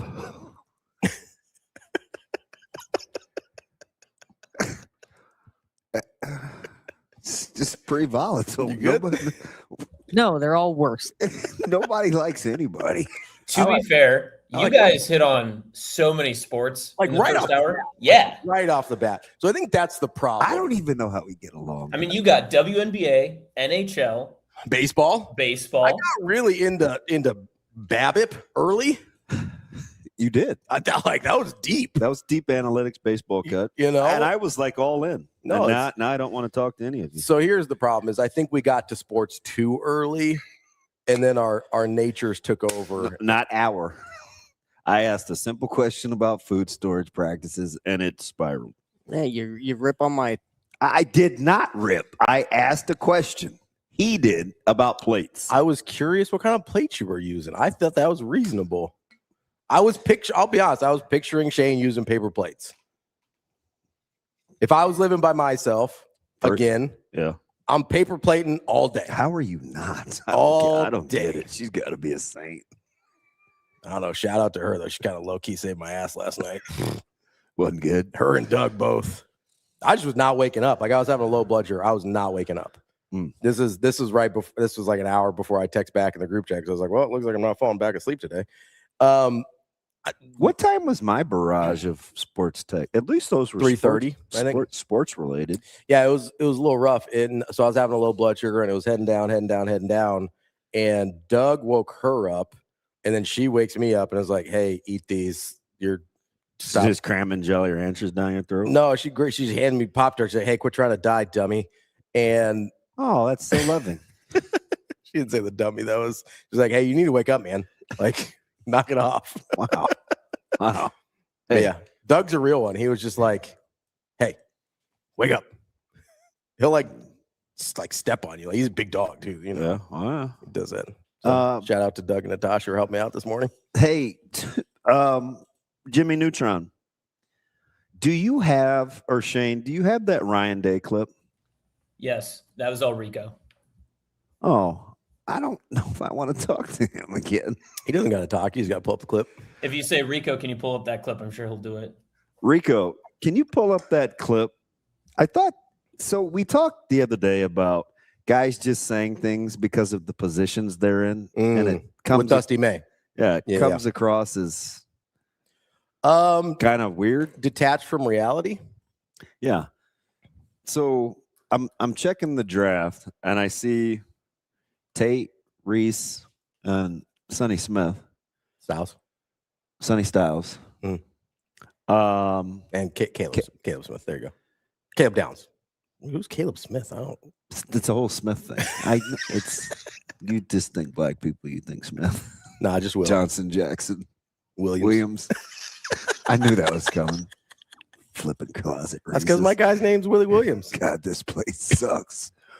Wilbert Washington Williams III. That's his full name. Good dude. Suave, hit me with that clip. Across the board at Ohio State, there's an expectation when you come here, you're coming to be a first or second rounder, regardless of your position. And that's it. Just like, if we don't win games and championships, they're going to find a new coach. Well, if you're not a first or second rounder, then this probably isn't the right place for you. And that's just the reality of it. So is there the first half of that is okay. Yeah, I didn't have any problem. You're trying to turn guys into first and second rounders. 100%. I totally get it. The second half of the clip sounds like he is, those celebrities that are like, how much does a gallon of milk cost? Like $30? Like, that's what he sounds like. Like, I don't know if anybody's like nice analogy. Like an Arrested Development fan, but they're like, how much could one banana cost? $10? Like, that's what he sounds like. He sounds like somebody that has not been grocery shopping for himself in decades and is like, well, yeah, if you're not a first or second rounder, what are you even doing coming here? So is it the designation of first or second round, or is it the fact that, because a lot of times people say, I want to go so I can get to the league. That's a totally different thing. It's a totally different thing. Are you sure? I'm 100% sure. Because there is a certain, this because you guys were basically Alabama and Ohio State in the 90s. There were guys that got opportunities because they went to Nebraska. Mm-hmm. And they were good. Don't get me wrong. Good players. But if they had gone anywhere else and didn't have the eyeballs that Nebraska brought with it, they weren't going to get a shot. Yeah. Right? So you have guys that go in those are your 5th, 6th, 7th undrafted free agent guys. Richard Bell and Nate Turner were getting drafted. Yes. Richard Bell was getting drafted. I bet Richard Bell's last year, I wonder if he had 25 catches. Or like in the Steelers drafted him. Nate Turner, a guy that I love, Buffalo. Reggie Ball. is a good example of this. Like, is that guy getting drafted if he's not in Nebraska? Okay, I'm rocking with you. Probably not, right? So the difference between, hey, I want to get to the league, so I'm going to Ohio State, versus, hey, we only take guys that are first or second rounders. I understand if you're only saying like, hey, the goal for everybody we bring in is to be a guy that people value in that way. I get that. But I also, especially in today's day and age of NIL and transfer portal, where it's really, really hard to build depth the way you guys did, is I don't know how realistic that is. And I don't even know, maybe this is a weird hot take culture thing. I don't even know how healthy that is for the state of a program. Like, you talk about this all the time. Sometimes you got to be good leaders, but in order to be a good leader, you better have some good followers.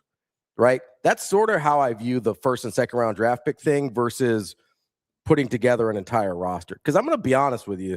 Like, I don't think you want man number 105 on your roster who is not playing and likely will never play at Ohio State.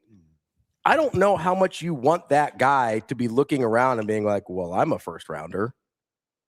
Like, you want that guy's mindset, and that's not to say that he's not talented or maybe becomes something in the future. But in that moment, when you're currently, like, let's say you're a redshirt freshman and you're number 105 on the roster. If they did a power rankings, you're the worst player on that team. What mindset do you want that guy to have? I don't want to ask a leading question. What mindset do you want that guy to have? Well, I think he wants to play first and foremost. He's compete. You want him to have the mindset to compete for. You want to be hyper competitive, right? You want a guy that's hyper competitive and a guy that understands in that moment what his role is to that team. Role acceptance. Fred Hoiberg talked about this the other day. Role acceptance is maybe the most undervalued thing in sports right now and it's really hard because that's not resigning yourself to who you currently are, but it is accepting that that's the role you must currently play. That's really, really challenging to have both of those things in your head at the same time. So how do you juxtapose it? By the way, Richard Bell is a senior. And how was he only two-time honorable mention all Big 8? Richard Bell was my dude. 12th round draft pick by the Steelers in 1990. His last year, 18 receptions, 19.8 per. Sure. 357 total yards receiving. Now, he did have 24 carries for 260 yards, but still.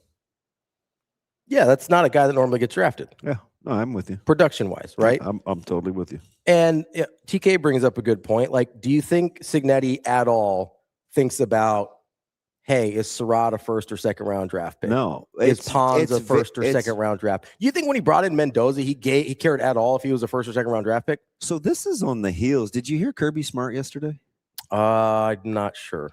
Kirby Smart, I mean, with a straight face, I got to see if I can find the audio of it. But in print said, hey, listen, if you're coming here for the money or for a paycheck, you're looking at the wrong place. That's not the guys we're taking. Do you believe that?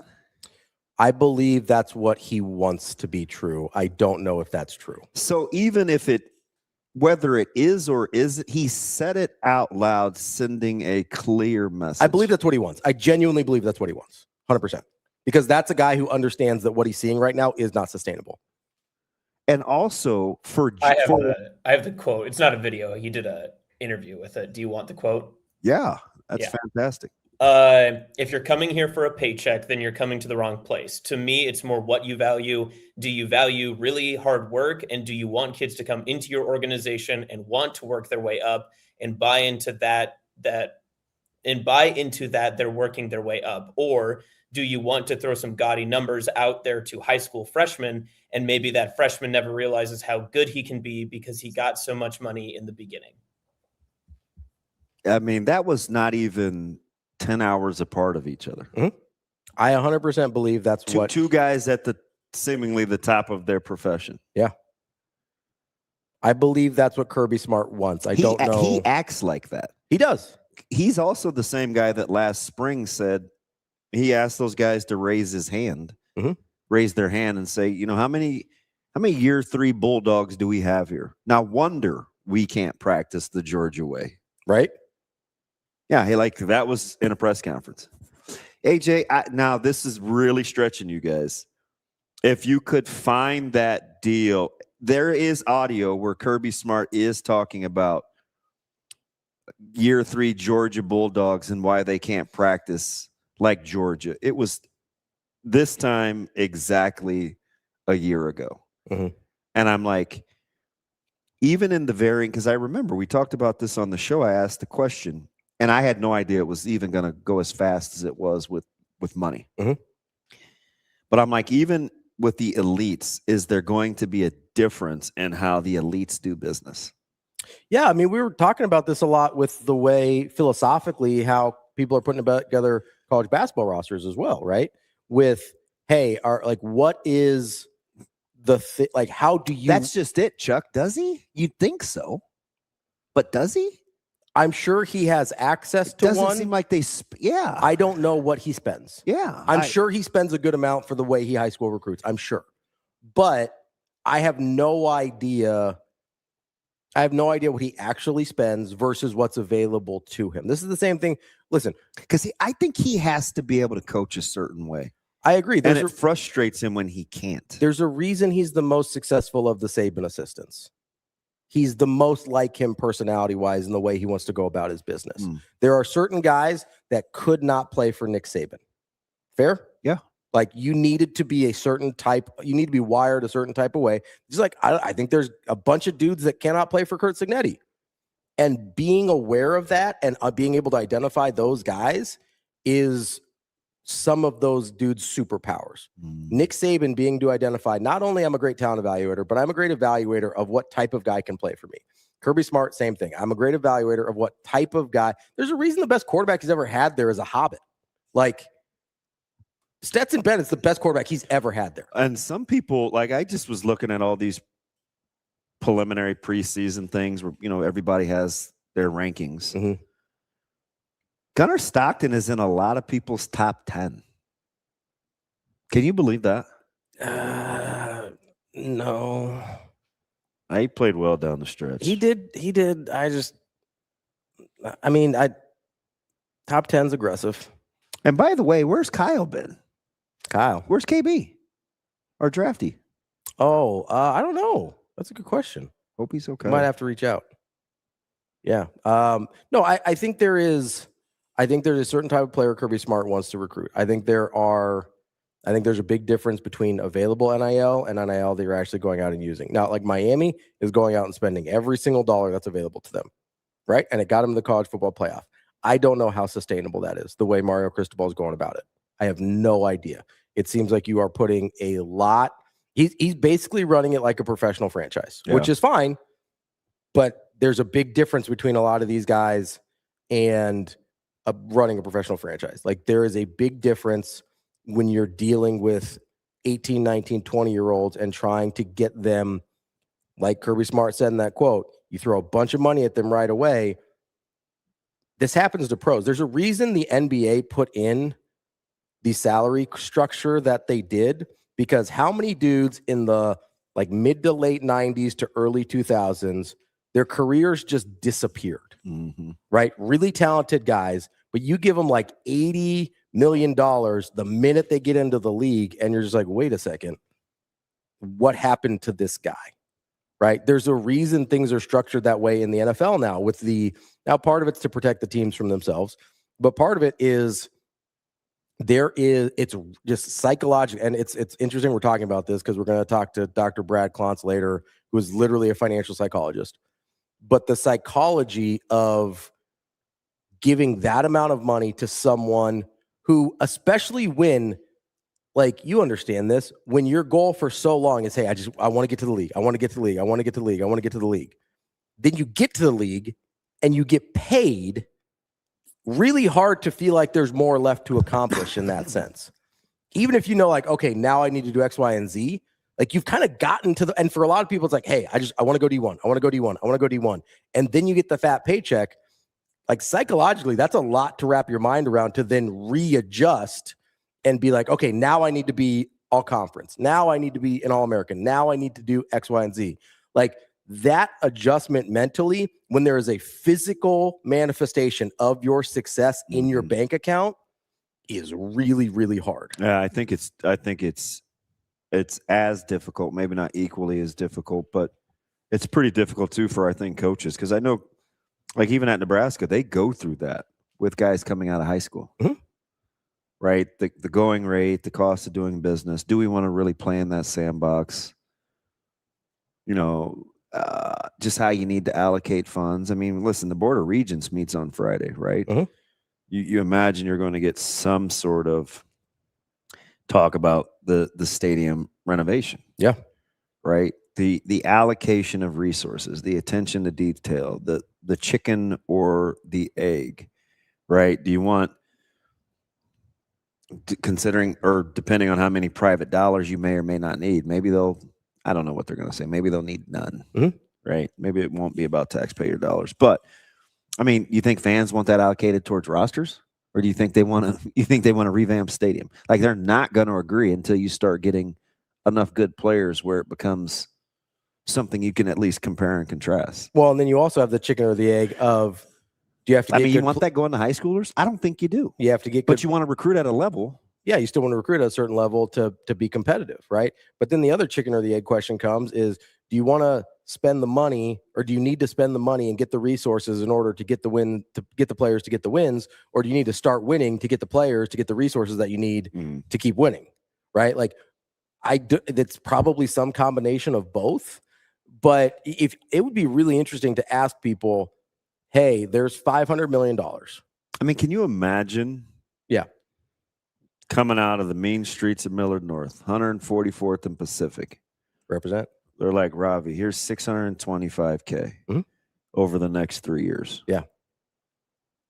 You pot committed? You laying it on the line? I'm gonna be honest, that like at that age, probably not. It's hard, right? I'm wired different now, but I didn't learn anything till I was 30. If I'm being honest with you, like I just didn't. Consistency in the message. AJ, you found it? Incredible. Fire away, bud. Let it rip. We have the least number of players who have gone through 3 spring practices since I've been here. So that should tell you something. I asked the guys to stand up who have practiced at least 3 spring practices. So this obviously would make their 4th, and there was basically nobody standing. We just don't. We have a very young, inexperienced group. We really can't practice to our standard because they're all tired. So like we go to practice and it's like great energy, great in shorts, guys learn what to do, and then we start going and it's like they can't go. I'm tired. So we got to do a better job getting them in shape. We got to probably simplify some to get guys just to go play and not be thinking out there. But a lot of young players, and I need the older players. I mean, old to me is year 2, year 3. That's old. To lead the year 1 guys. Hang on, that's even better than I remember.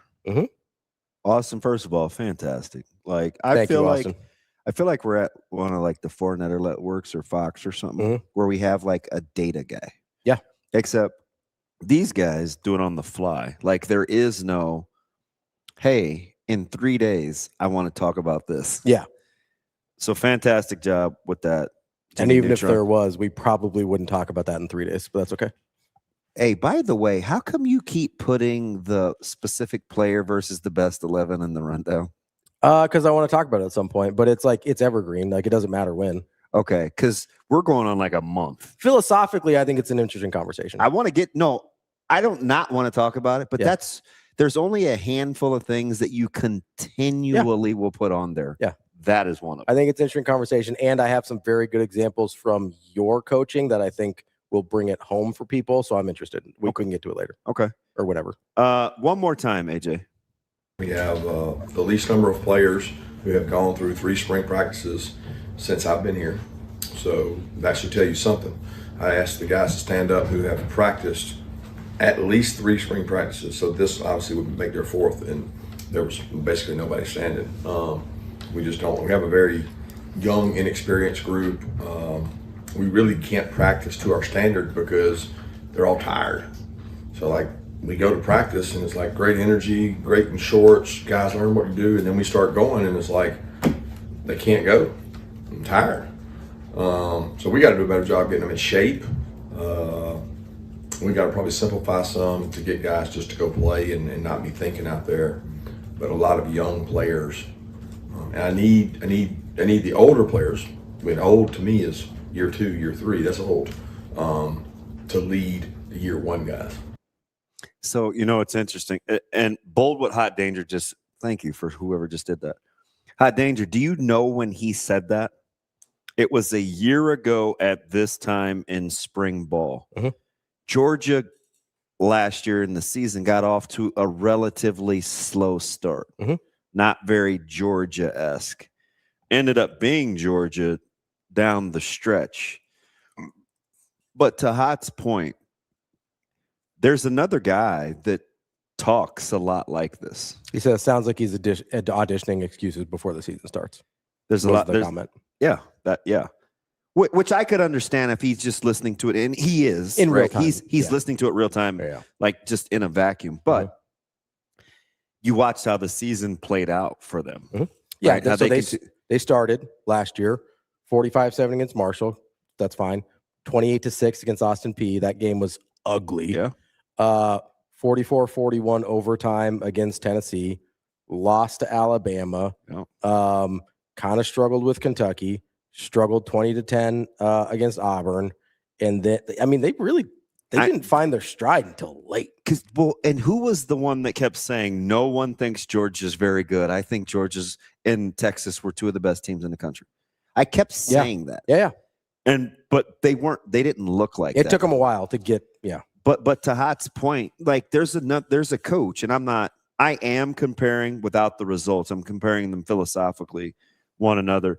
There's a coach that talks a lot like that about learning how to practice. Mm-hmm. And we keep saying our rebuttal to that is it's year 3. It's year 3. Like we can't be having these conversations. It's year 3. And you just heard a coach talk about, well, how many guys, almost no one's standing when I say, how many of you have been in the program for 3 years? Like, we can't practice to the standard I want because you guys don't know how to practice. Mm-hmm. This is a championship level winning coach. And to be clear, so when he said 3 springs. Yeah. Right? So that could mean, theoretically, you're talking about a guy that's like a sophomore still. Could be. Yeah. Right? Like, because you come in early enrollee. That's a spring. Yep. After your true freshman year. Yep. You're talking about a guy that's going into his redshirt sophomore year, maybe, and has played like 1 year of football. Yeah. Right? Like that's the guy we're talking about as old here. So that people are clear. And I'm not saying what I'm saying because I cheer for Coach Rhule or Nebraska, because I clearly do. Mm-hmm. I'm just trying to tell you guys what the blueprint is, which is why I've been harping on this red shirt, this sophomore class, right? Critical year, because then they get to be an old team. If you get to be an old team, you get to stay old because you have the 2027 class coming. And guys and gals that don't understand that this is part of it, even though you have a championship caliber coach saying the goddamn exact same thing, whether they're drag racing cars or not, right? Yeah. He wants an older team that has been around 3 years, at least to know how to practice from a standard standpoint. Because then you give yourself a shot. He's asking his older guys to emulate how to practice. Those aren't excuses. They're owning the fact that they're not there yet. It's an explanation on why it is what it is.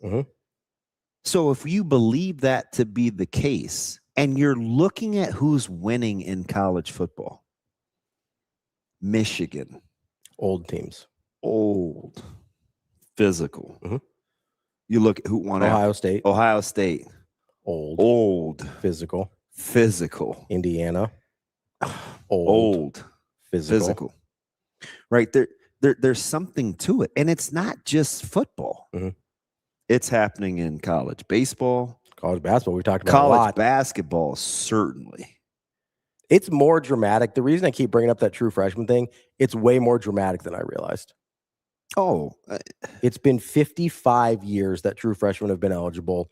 3 times you've won a national championship with the leading scorer for true freshmen. Being old, and it's not what was shocking to me is it's not a new thing. Yeah, and to the point, like to kind of keep this thing, the main thing is when you're talking about paying high school guys. This is on the heels of Ryan Day's comments. If you're just chiming in, where he said, "If you're not coming here to be a first or second rounder, I don't know why you're coming here." Or what?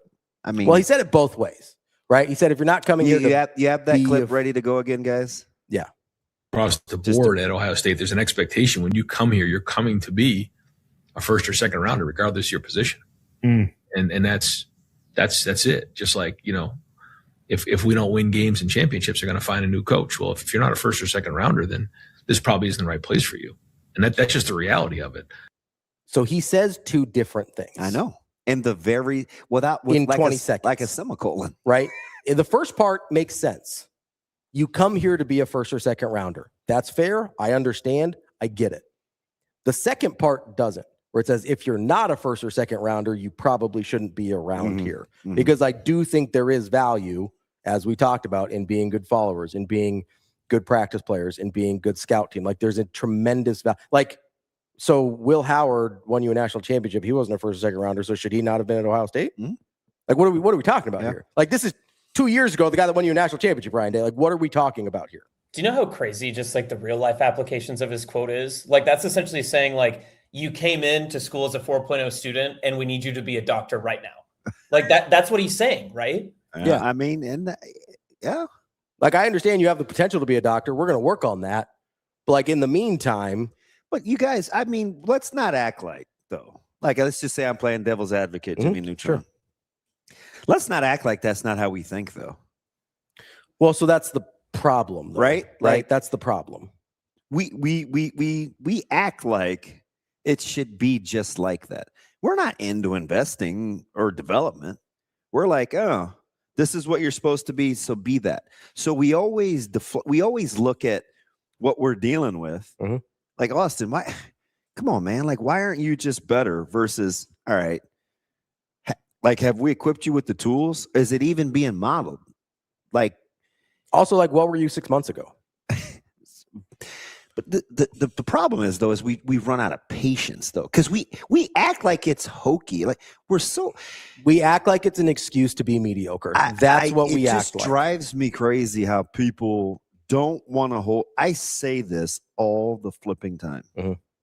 We want things in other people that we judge them and other people that we're not willing to. We don't do ourselves. Was Braden Frager a $1 million player when he left Lincoln Southwest? No, and you know one thing Braden Frager had to think about? He's a beautiful example. I'm glad you brought him up. Is this really going to be about, is money going to make me the player I want to be? Or do I have it pretty good here because they know my idiosyncrasies and they believe in me. And they've always believed in me. Right? Like that's a lot of people that's on the table. A lot of people believe in Price Sanford now. How many people believe Price Sanford could be this guy a year ago? And they've recruited just you. And they've invested enough where those players know that. Like, yeah, you have the friend. Like, this is how I am with you. I'm gonna say this is too nice. So after I say it, it's over. Okay, we're moving on. Okay. If there's things that I will concede. Okay. That I have conceded because it's you. Right? Where, all right, I owe this the opportunity. Right? Yeah. I'm just gonna see this through. Yeah. See what happens. Like, it's not, somebody else may look at that and be like, bro, what are you doing? Yeah. Yeah. Right? But for me,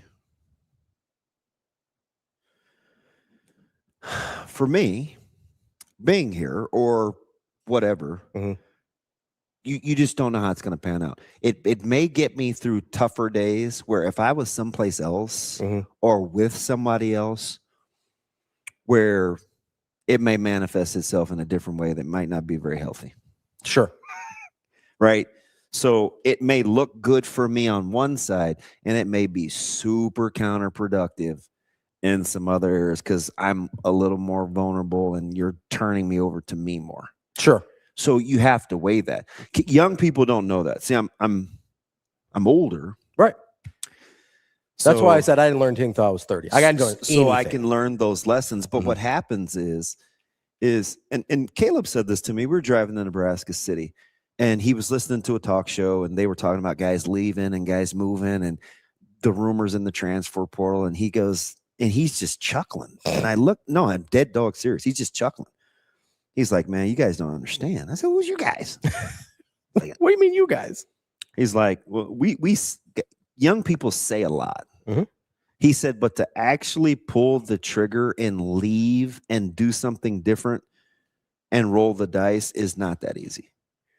Like, especially when you know for a fact that they care about you. So sometimes you have to ask yourself, you know, what's an extra, just going to arbitrarily throw this number out. Yeah. What's an extra 20 or 25K a year worth? Sure. Is it my peace of mind? Is it the safety? Is it you believing in me? Like, that's ultimately what I think they're trying to negotiate, which I listen to all these coaches talk. And there's a reason I gravitate more to, and it's not because they win. Winning is the byproduct. There's a reason I gravitate towards Hurley. Sure. There's a reason I gravitate towards Kirby Smart. There's a reason, like, even for Coach Hoiberg, who hasn't won at that level, the core of what they're talking about still does. I never, if anybody understood the whole, I mean, Shane, how many times we have Matt Abdelmassih in our previous life? Quite a few. Okay. If anybody understands Matt Abdelmassih here locally, it would have been me. Right. It was in the crux of the Nebraska local. Hey, I kind of knew what was going on firsthand, right?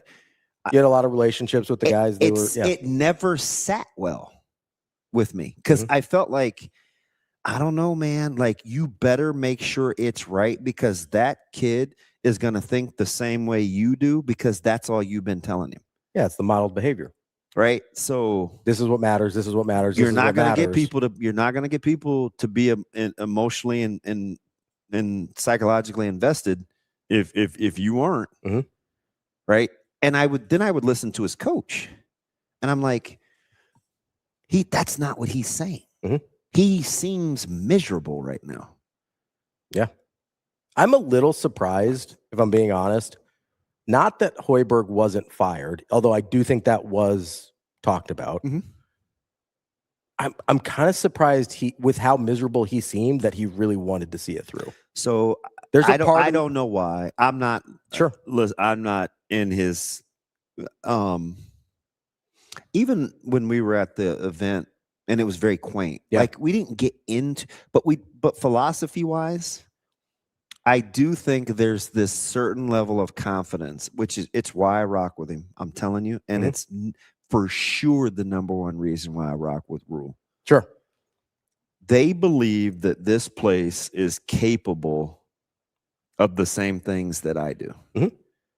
So if you're willing to go through it and see it through because you believe in it, I'm all in. Yeah. Right. And which is why I always talk about, like, some of these guys love the place before it's even lovable. Yeah. Like, they love what it means before it's even lovable. So you said it a little differently than I do. You said they see what this place is capable of. For me, and this is with Rhule, because I think you have a better sense on Hoiberg than I do in terms of that. Well, look how many people he swapped out on his staff. For sure. Yeah. But I think personality-wise, you have a better sense of Hoiberg. Yeah. I think Rhule gives it a little bit more publicly, or has in the past. One of the reasons the way I put it with Coach Rhule is, it seems like he loves this place the way I love it. Yeah. Right? Like, it's not even about, and it is, on the football side of things, it is about what you're capable of and what you can accomplish here, which I also believe, by the way, right? But it seems like when I hear him talk about the non-football parts of being here, right? About his family, about the people, about all of that. That's the part where I go, okay, he loves this place the way I love this place. That's worth giving a shot. And then I see the other things that I do see as progress and that I do see as moving in the right direction. And the fact that he doesn't couch, hey, like this, Nebraska should be a college football playoff team. You know, he doesn't couch, this is what I expect from this team. Even in the midst of, like, here's the thing that drove me crazy about previous coaches. Everybody comes in hot and be like, we want to be nationally relevant. We want to be nationally relevant. We want to win championships here. And then things start to go a different direction. And it's like, they move the goalposts on you. Well, hey, we're just trying to get to this. And then we're just trying to do this. We want to be competitive in the Big Ten. We want to be competitive in the Big Ten West. We want to get to a bowl game. They start backpedaling into what the expectations of this place are. One thing that I will give Rhule credit for always is he has never moved the goalpost. Now, he's made sure that we understand there are road markers. Steps. Yeah, there are mile markers on the way to this, right? But at no point have I ever heard him say, like, I don't know if we can win championships here. I don't know if we can be nationally relevant here. That's never come out of his mouth that I'm aware of, and I don't think it ever will. Yeah. So the capability of what you can do here thing is important. But what got me first was I was like, oh, that guy cares about this place the way I care about this place. This dude is steady just talking. So, like, and the interesting thing about that, which is why it's fascinating to see what happens on Friday, and in my opinion, with the Board of Regents, is with allocations and expenses, and nothing's getting really any cheaper. No. So if you're going to commit a certain amount of resources to be smaller and more efficient and understand amenities and all the things that I don't, I have to be careful here, because maybe I would think different if they're asking me directly, like, here, man, here's my $10. I may feel a little different. Okay. But it's not my money. Right. At least yet. Yeah. Right. No, I don't know what's going to happen on Friday. Yeah. Right. Hey, we need X amount of tax-paying dollars. I don't know. Sure. Maybe it's fun. I don't really know. Yeah, we don't know how that's going to go. But for now, not your money. So as long as it aligns with being committed to being better across the board in your sports, I'm probably going to rock with it. Yeah.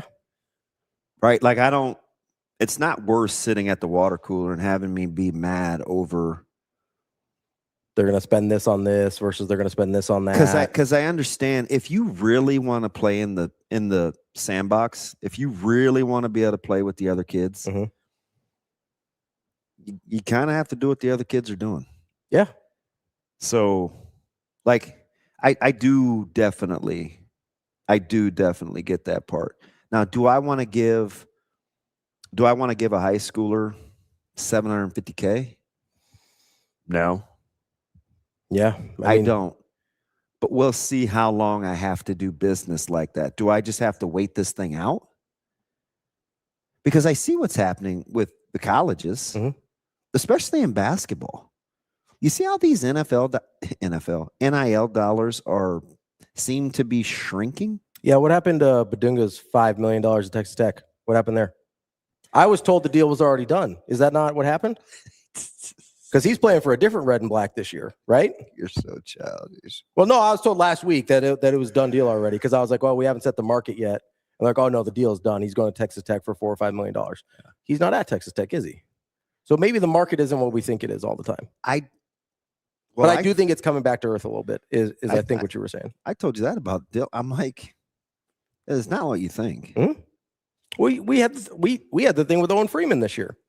Everybody kept tossing out a number with Owen Freeman. That wasn't the number.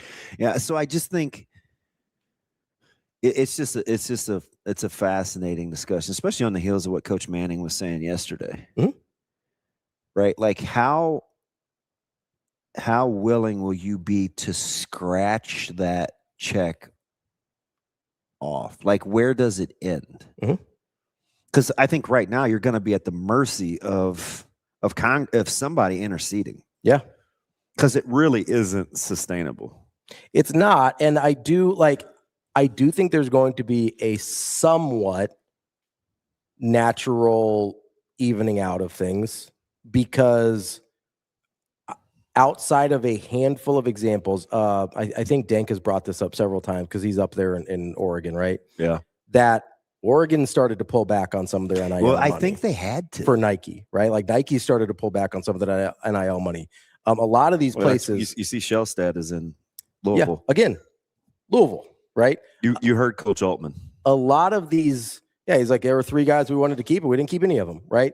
There's a lot of these places are starting to pull back on these things. I do think there will be a natural leveling of some of this. Now, you're right. In order to fix the Texas Techs of the world and whoever else who are just like, no, I'm an oil billionaire. I don't care. I will pay whatever money. But at some point, like we had a big thing on return on investment a couple weeks ago, right? You're never getting that money back. Let's be clear about that. That's why we brought up the emotional return on investment. Because if you're a Texas Tech booster and you're a big oil money billionaire, you can live with not getting the $50 million you're scratching off for softball and football and basketball, right? But can you do that if you're not winning? Can you live with not getting the emotional return when you know there literally will not be a financial return? That's the question. And the answer, I believe, is no. That's why I think you're looking at Nike money at Oregon. It's like, well, hey, like I get we're competitive in football, but I haven't got a championship yet, and I'm paying a lot of money to not win a championship. I can pay a little less money to still not win a championship, right? Like that's the leveling out we're going to start to see, which is why return on investment is a tricky metric to use here, because we're not talking about dollars. We're not talking about dollars in to dollars out. We're talking about dollars in to happiness out, and that's a totally different discussion. Yeah, because I mean, even for Nike, there's New Balance and Adidas and all these other competitors that are playing in the market too. I mean, if ESPN can have $200 million in cuts, it's still the number one sports entertainment network in the world by a mile. And even they have to reallocate. So I don't know if any of it's what, but I'm just on the whole thing. The whole thing I'm going with this is last week when I was talking to you about retention versus acquisition, and the whole thing started with Dusty May. And kids choose us. And I'm like, oh, I don't know. That might just be your vantage point. But then you said, I really think there's going to be, and this was on the heels of me saying Self was coming back to Kansas. I just was talking to Higgy at the WEP. I was about to say WEP and Press Side. Prep and West Side. There we go. He's shaking his head. Most of this is your fault, Austin. If you didn't have that 30-minute thing, I would be fine. I just choose to remember all the good things you've said about me this morning. Anyway, at the weapon prep side game, baseball, I was just talking to Higgy about like Kansas and college basketball and sustainability and stuff. And it's just like when it crashes, what's left, right? When all the stuff, God bless it, when all the stuff gets put through the colander, right? Like what's left. And you said something about UConn that interests me. You were like, I just think you're going to see more coaches, kind of what Nebraska's doing. Although, he doesn't have the multiple national titles, but the premise is the same. Yeah. Process is the same. Like you look at who they're bringing in for visits. It's very specific to what they want to do. You heard Coach Hurley say, there's a way we want to play. Even Kirby Smart, Signetti famously has like a thing that he evaluates before. Is that the part that is going to play out? Yeah. And then is that going to be cheaper or easier to find? Because what did Cuban say about Signetti? he's very specific on what he wants to spend on. It isn't just He like didn't just ask him for a blank check. This willy-nilly deal. Yeah, he was very specific about the types of guys he wants. And he's like, this guy is going to cost this amount of money, but he's not just going to be like, hey, can we hang in long enough to do that? At Nebraska? Can you hang it? Well, I mean, even like let's take Nebraska out of it. Okay. But let's go to Iowa. Right? There is no real jump that we understand from the outside looking in that they have to make. Are they patient enough to continue to do what they do without coming across as being exorbitant spenders? I think maybe this is a miscalculation of their expectations, so I'm willing to entertain this. I don't know. How about their expectations are just aligned? Well, so that's the thing, is I don't know enough diehard Iowa football fans to say this unequivocally, but it seems like align's a good word. It seems like the expectations of the university and the expectations of the fan base are in lockstep, and they understand who they are and where they are in the landscape of college football. And that, I don't mean that as derogatory. What I mean is they understand that like maybe once every 5 to 8 years, the stars will align the way they did in like 2015. And you're going to have a chance to take that leap. What about just having 2.5 years to get really good? Because that's what happens, right? Yeah. They but go they're the 8, 9, then 10, boom, or like right. So here's because those guys are getting developed in the meantime. Yeah, the thing about Iowa, and this is why I grimaced a little when you brought them up, because as I said last week, they're in year 26 of this process. They're a natural outlier. So, what about Wisconsin, who seems to have had a financial reboot, but maybe this is only a 1-year deal? Yes. So that's the other thing. Because you just had an AD 5 months ago that says, hey, this is on us. We needed to commit more. We needed to allocate resources. We're going to go in on football this year. Where's then that he leaves. Where's that AD now? They're working for the Big Ten. Right? So maybe they're not a good example. So I think the tough thing here is part of the reason I kind of bristle at the Iowa part is because they've been doing it so long. Their 2.5 years, like the variance between year 1 and year 3 in that is so much less. Yeah. Right. The variance that's fair. is between like 7 or 8 wins and 9 and 10 wins, or 8 or 9 wins or 10 or 11 wins. Like it's a couple win variance because they're always in a cycle of being in someone's third year. Always. Yeah. I don't know if I almost use Minnesota hot. I almost use Minnesota, but they've had a few dips. And they've only had the one outlier year, right? They've only had the one where it really popped and they won 11 games or whatever it was in 2019. Like they only had the 1 year where, and Iowa's had several of these, and I'd have to check. I think the interval is about 5 to 8 years where they have a year where they're just like, boom, 10 or 11 wins, right? And that to me is why the expectations being aligned. Because if you have one of those every 5 to 8 years, you know how easy it is to be like, why can't we have one of these every 2 to 3 years? Why can't we have one of these every other year? Well, at some point, you know what I mean? At some point, your roster will be self-sustaining where the variance will shrink. And I think that's what you're saying about Iowa without it, right? Because they've been able to recruit and play in such a way that is exactly it. It's just very Iowa. Yeah. Like the variance. Yeah, the floor has raised. Yep. But they still are only able to raise that ceiling to like national prominence. So if you have a chance, so if you have a chance to have an older roster, right? You have kind of admitted some part of it out loud, some of it not. Listen, man, I wasn't super happy coaching last year. I made some hires I probably shouldn't have made. I feel good. Mm-hmm. Do you give yourself a chance now that you think you know what it looks like? I mean, do you know enough about what it looks like? So I think that's the thing that and I'll include myself in this to a certain degree. I think that's the thing that we're not as willing to admit is that it's might look a little different at Temple and and at Baylor than it does at Nebraska, right?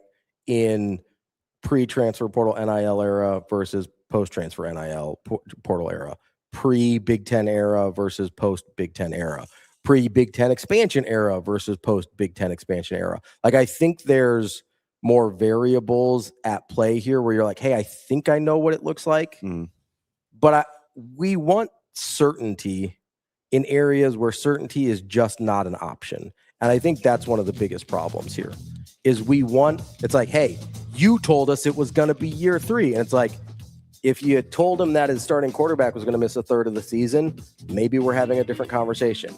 If you had told him that his defensive hires hadn't worked out, we're probably having a different conversation. Like, we want certainty in an area where that is just not the case. And we are so uncomfortable with that, then we start to blame. Rather than look at like, oh, like in my old jobs, we do these things called postmortems, right? Hey, we did everything right here, but something still went wrong. What can we identify process-wise that we could change? Or was this just an outlier and we can live with it? That's a Bill thing. 100%. That's anybody who does business in a smart way, that's what you do. Hey, was the process good and clean and what we wanted? If so, I can live with that result. But you have to go and be able to look back at it and say, probably should have done that a little different. Probably should have done that a little different. And if that's the case, then you change that process up a little bit and you update that process a little bit. Whether it's, hey, we need a more mobile quarterback, or hey, I need to get a different personality on my defensive coaching staff, or whatever the variable is. You have to be able to look back and say, why didn't it go the way I thought it was going to? And then be able to either adjust or live with those results because you believe in the process that you went through. Let's take a quick break here. We're going to talk to Eddie Garcia. He's an NHL expert. He's the host of the Puck Podcast and Locked On NHL Game Night. We'll talk some hockey playoffs coming up next here on Hurrdat Sports Live. I think she was really fired up and just appreciative that we were going to do this, and her parents put on a team dinner, and it's always really important to me and to just the culture of our program that when we're in hometowns, if families want to be able to go to our players' houses or spend time with their families, I think that just helps get to know each other way better. So it was a nice night last night. I thought they all did really well. You saw Kenna redshirted last year. Didn't get to see her after really the alumni game. She did a great job. Kiani was a great blocker. Some of the things we see in practice, you just never know if they're going to execute in matches. So that was really impressive. And Manaya, she might not statistically had a great game, but she's as physical as ever. And I just think that's going to be a battle in the middle.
Welcome to Hurrdat Sports Live. Hitting the slot with it. The shot deflect. Stenberg scores! Otto Stenberg has pulled the Blues back to within one. We're off to Martone. Zone check along the wall. Jack leaned on. Cates gets the puck back. Whirls it the other way. Forster is there. Quick pass to Martone. In front. Sabres. He waits. He fires. Save. And then it's made out. Going to go in and in. They score. It came in and out so fast. It's in the net. Power play goal. The Flyers have tied this game at 2. No, it's not enough. Byfield a breakaway. In the clear. Byfield shoots. He scores. He's got 2. And the Kings lead 2-0. Welcome back, Hurrdat Sports Live, presented by Next Gen Mail Medical. That's DB. I'm Ravi Lulla here at Hurrdat Sports HQ. We are joined now by Eddie GARCIA, host of the Puck Podcast and Locked On NHL Game Night. Eddie, how are we doing this morning? We're doing well. How are you guys? Oh, that sounds so crisp and clear on the connection. It's good to hear your voice, man. I don't know. I'm a little biased. I'm sure you are too. This seems like the most exciting time during the year with a couple of the major sports starting playoffs, but doesn't seem to be anything the same as playoff NHL hockey. Well, you're not going to get any argument out of me, that's for sure. Especially now that I'm in my current employment where I am hockey 24/7. Back in the day, when I was at Fox Sports Radio, I was plugged into pretty much everything, but now I'm basically hockey and football, and everything else. It exists, but I'm not sure what's going on with those things. I'm surprised when I check them out, but no, I'm definitely plugged in to hockey and very excited not only for the start of the NHL playoffs, but for my LA Kings, who were able to get into the playoffs last night. I was not sure that was going to happen, but they're back. I want to start there because I think you and I talked, and I get it. I know your affinity, so I always like to kind of start with the Kings. But even in the preseason, there's kind of this buzz, right? Not necessarily a surprise team, but a team like if things go well and they stay healthy, this is a team that could really be on the rise. Have you reconciled just getting in versus managing the expectations of how you thought this season could have started or could have gone? At this point, definitely, because the what was going on at the beginning of the year seems so long ago, and things have changed so much since then. But especially this year, kind of looking at the whole league, it's been such a wild year, so many surprises. The NHL has to be thrilled with the uncertainty and the unpredictability, and so many teams, really going down to the wire last week of the season, not sure who's getting in, who's not. So it's been a crazy year, very unpredictable. A lot of things I predicted didn't happen, but in the end, the Kings I thought would be a pretty comfortable playoff team. Did not anticipate the Ducks doing what they were doing this year. Did not anticipate the Sharks being this good as well. So there was a lot more competition than I thought there would be. But you can't win it if you're not in it. And so my team's in it, and we'll see. But who knows where they're going to be? Even though we know all the teams that are in right now, who's going to play who, especially in the West, is up for grabs. Yeah, one more real quick if I can. So I want to stay topic real quick with the growth of the sport, and this was probably about 4 or 5 months ago we got into ranking the commissioners. Oh yeah, and especially in what maybe is going to go on in the other sports in terms of work stoppage. You've got umpires, you've got NBA officials, their collective bargaining agreement. Is the antitrust law in trouble with the NFL, and how long have they been breaking the rules? Has there been, and if so, where do you think the shift went with how Gary was overseeing the league and its growth, given 5-6 years ago when he wasn't very highly thought of? I mean, unanimously thought of as the worst commissioner in professional sports, right? That's not overstating it. And then Rob Manfred came. But go ahead, Eddie. No, that's a great question and a great point, because there was a season lost under his reign, and he's been at it forever. I don't know how much longer he's going to be doing it. Right? I mean, yeah. So yeah, and then you see the NHL was obviously first to get in on Vegas, and that was such a huge success for them.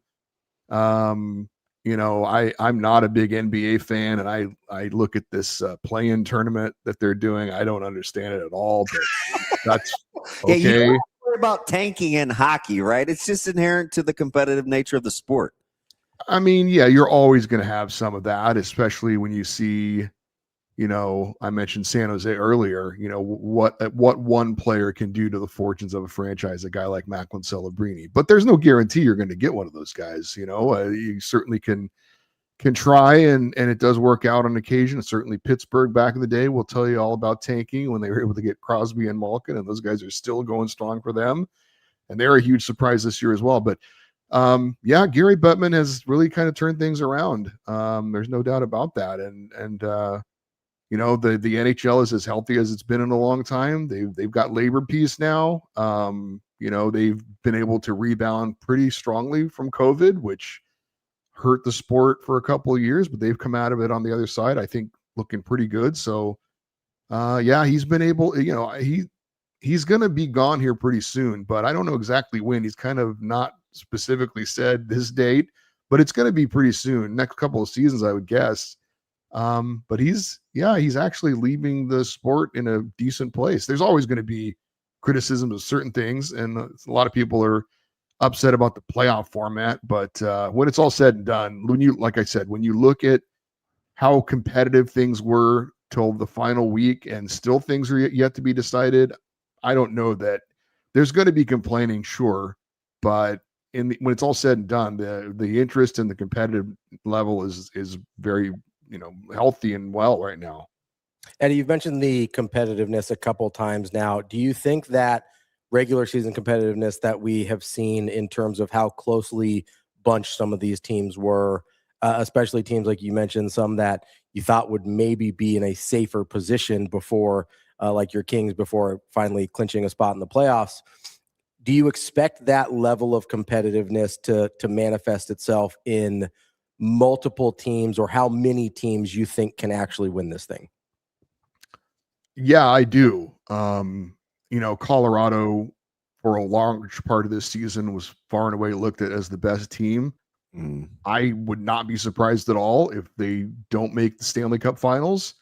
And certainly part of that is, where they are and who they're going to have to play in the second round. And that's part of the criticism of it. But I think it's pretty wide open. I really do.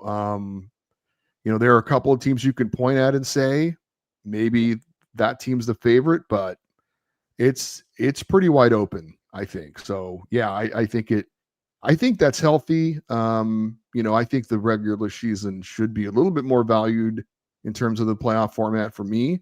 But when you talk about discussion and debate and interest, the current playoff format, I think, lends itself to that, and that's not necessarily a bad thing. So it's so interesting, and you brought up San Jose, and this fits with my next question about Buffalo, where San Jose's got 5 or 6 division championships. They got 1 conference championship, and I think that was 15-16. So that wasn't that long ago. And no disrespect to the fans of that franchise that'll say, well, oh, it's 10 years. It's a long time ago. But then there's Buffalo, right? The playoff drought. They go from worst to first. They win the division. As the commissioner, that's kind of what you want, right? Is your teams always have a chance or can have a chance. Is that the general perception as you talk about how wide open it is? The NFL is notorious. They've always got a worst to first in the division. Do you see hockey moving that way, or are we just still, it's like love, it just takes time? Well, I certainly, Buffalo would not prefer it take 14 years, right, in between playoff appearances. But no, it's still, you're right. I mean, hope is what every league wants their fans to feel and believe in, so that they are, willing to invest during the season and have some reward to that. Now, at the beginning of the year, it looked like it was going to be another one of those seasons for Buffalo, and they did not start off well. And they got rid. They got rid of their general manager, and then they bring in a new guy, and whether it was something he said or it was just perfect timing, they take off right after that and completely turn it around. So, no, I think, you see that. And I think every other team saw that and thought, why can't that be us? And it doesn't turn out that way, but you think it's possible when you see it. And so that gets you to stay, hopeful in your team, and maybe we can do the same thing. And there were a few, Philadelphia was kind of an example of that a little bit, not quite as extreme as Buffalo, but they're in a rebuild and they were able to put it together late and go on a nice run and get into the playoffs. So there's a lot of interest. Anaheim was down for a while and now they're ahead of schedule. I did not see this year. I thought maybe next year they could take a step forward. So sometimes the timeline can be accelerated a little bit. Hockey is weird like that too. We've seen a couple of Stanley Cup champions do it with interim coaches, where it's like, can just a different voice and St. Louis did it. And it's like you're watching what's going on, and I don't know if it's the hockey culture, it's how the guys grew up, but how is it that just a new voice sometimes, as much as maybe a new philosophy or more than, can be such the catalyst? Because it seems to happen in the NHL a fair amount. It does, and that's why typically you see a lot of movement. We didn't see a lot of that this year until the very end. But even then, we saw 2 head coaches with teams going into the playoffs get fired a couple of weeks before the end of the regular season, just because, like in the case of the Islanders, obviously they didn't make it in, but, that coaching bump can be real. Columbus went from out of it to in it, and they fell short as well, but they made the coaching change and it worked out for them. My Kings did it as well. And at first it didn't look like it was going to work out, but in the end it did. So it does seem like in specifically in the NHL, that coaching bump can really be something significant. And I'm like I said, I'm a little surprised we didn't see more of it this year. Is there something, obviously it's worked several times, as DB mentioned, but like, is there something to you like inherent about hockey where changing that voice matters more than maybe it does in other sports? Or is hockey just more willing to change coaches of teams that should be good? Yeah, I don't know. I think it seems like in hockey, it can be more effective. To me, you mentioned St. Louis. That's kind of an extreme case, but you change a coach and it completely turned the fortunes of the team, and they go on and win the championship. So, yeah, when you see that kind of a result, like, you can understand why any owner or general manager would be willing to say, let's bring in someone else and change the culture in the room. But yeah, it does happen more in hockey, and it does seem to work a little bit more. I don't know if I have a good reason for that, but it definitely seems at times it can be effective. Vegas right now, we'll see. They made a coaching change late, and they got rid of the coach that won them the Stanley Cup not that long ago, and here they are. They may win the division now because of it. That's a gutsy move. That for a franchise that had been that successful to not stand pat. And of course, as an old Pens guy too, I'm just like, all right. Let me ask you something before we get to the nitty gritty here, Eddie. On a personal note, as a Kings guy, did you find yourself? I know he's a Ranger. Did you find yourself pouring one out for Mr. Quick and the Dead last night, as with Quick going out as 2 decades, man. He was outstanding. You don't win the cup without him. When he got hot, did you feel some type of way about Jonathan Quick? Yes and no. I'm always going to be appreciative of what he did in a Kings uniform, and I definitely understand that the way it ended wasn't what he expected or wanted, and a lot of fans were very caught off guard a few years ago when the Kings decided you don't have it anymore, and we're gonna make a change.